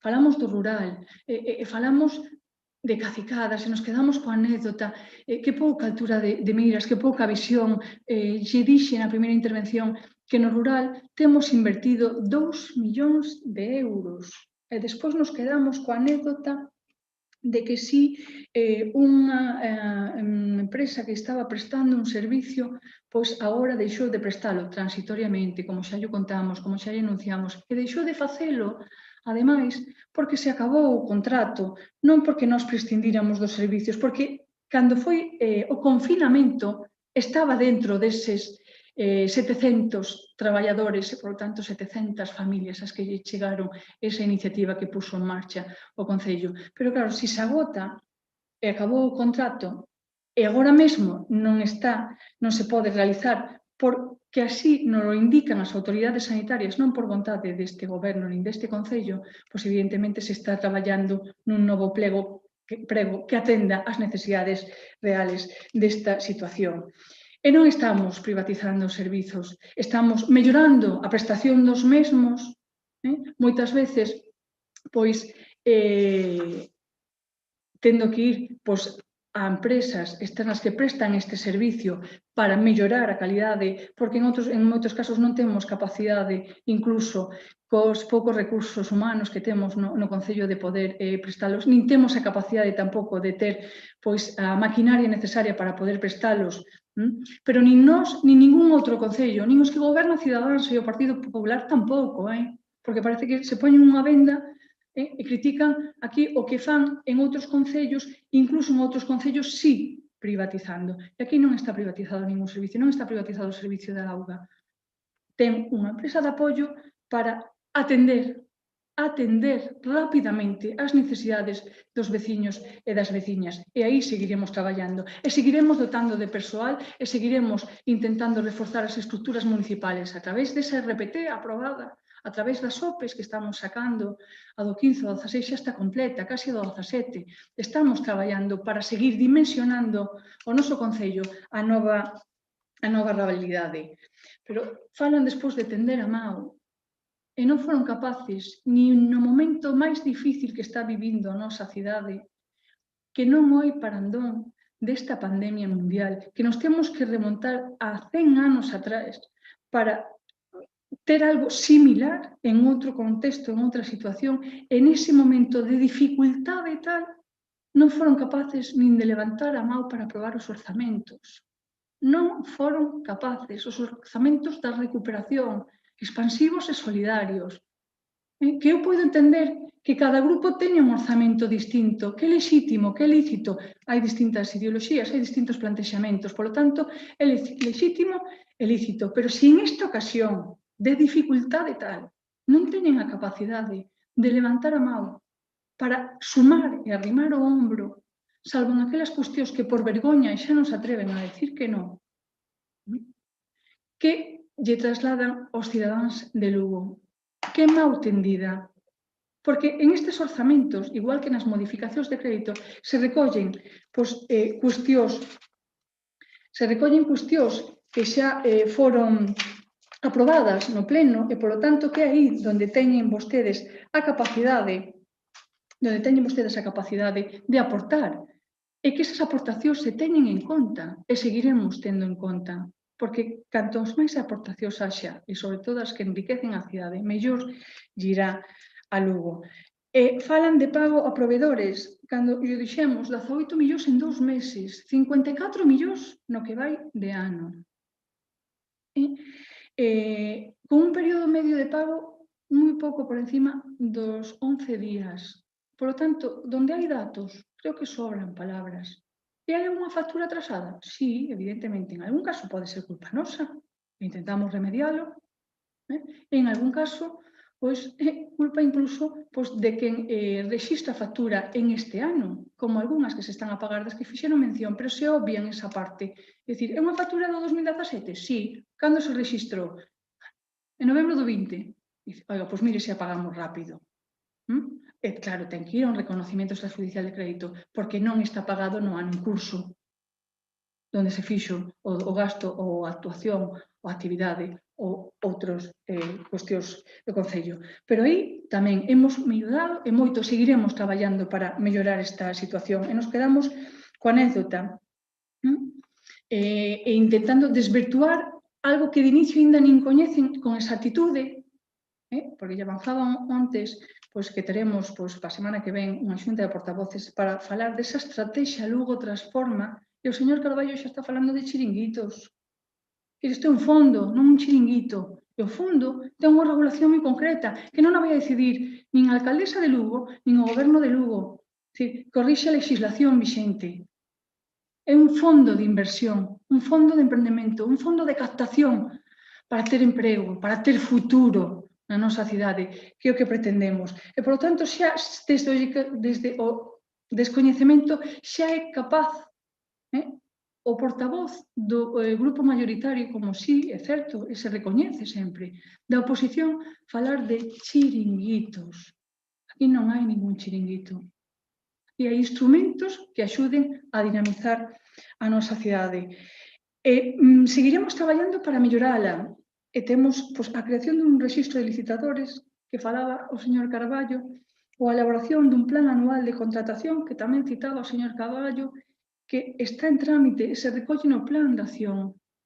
Un plan de acción que ahora podemos executar porque temos esa estabilidade do goberno que tanto busquei no pasado mandato e non acadei. Que tanto falei cos distintos grupos da oposición e non encontrei esos apoios. E agora, coa estabilidade, sí podemos facer un plan de actuación e vamos mellorando, porque están sentadas tamén as bases e os pilares do pasado mandato que nos permita seguir mellorando na nosa cidade. E fala o señor Carballo de que lle vai a demandar a Xunta de Galicia. Pois benvido sexa, señor Carballo, benvido sexa. Pero eu non sei se acorda vostede que foi xefe territorial nos últimos anos e non lle vin demandar nada a Xunta de Galicia para a cidade de Lugo. Non lle vin pelexar nada das débedas históricas que temos, que non creo que sexa motivo deste debate, pero temos moitas débedas históricas e non lle vin. Nin lle vin cando fora delegado do goberno, por certo, o ratio está máis baixo en canto a seguridade que cando vostede era subdelegado do goberno. Ainda que só haxe unha casa ocupada, é un tema que nos preocupa e intentaremos darlle solución. Pero cando se fala, hai que falar en términos porcentuales, como falaba vostede cando era subdelegado, pero xa se lle olvidou.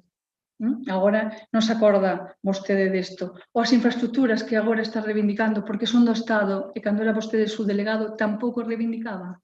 nun momento que o Goberno Central acaba de aprobar e darlle luz verde a 108 millóns de euros, a maior inversión que se vai a facer en Lugo, 108 millóns de euros para a electrificación e mellora das vías ferroviarias.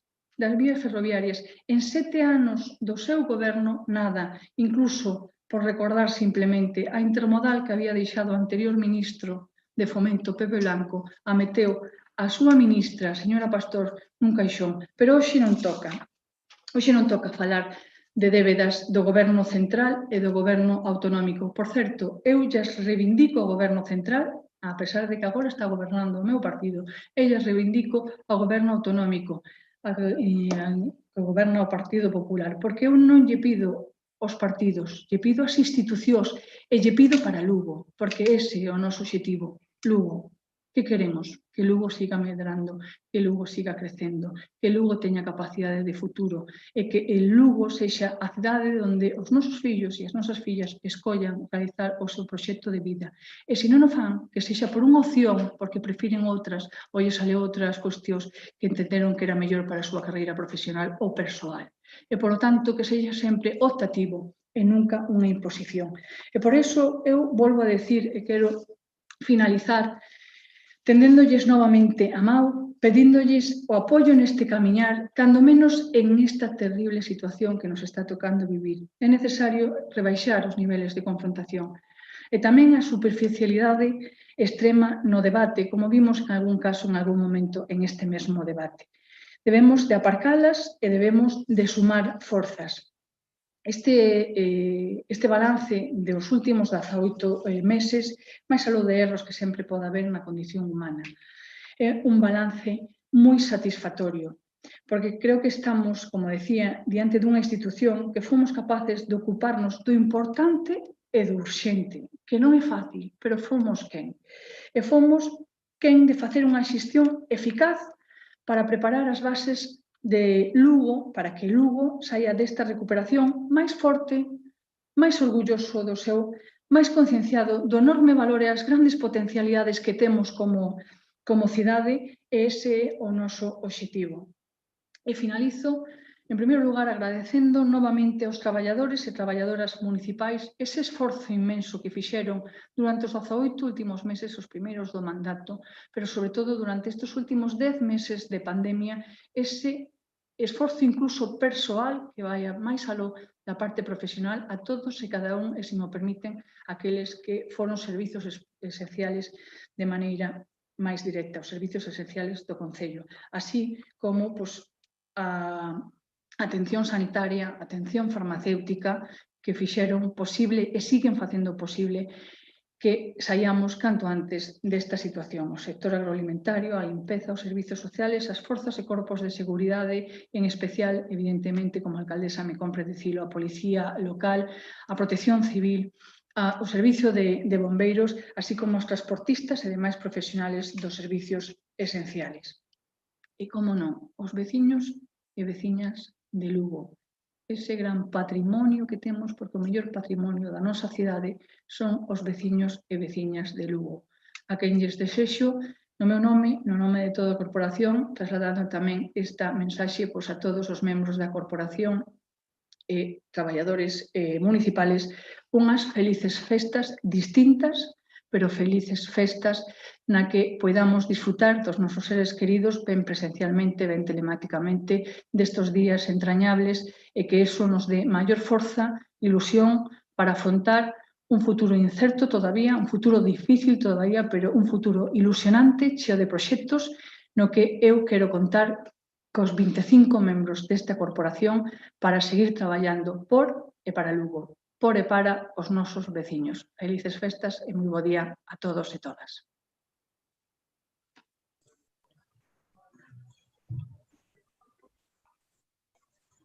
Buenos días, gracias.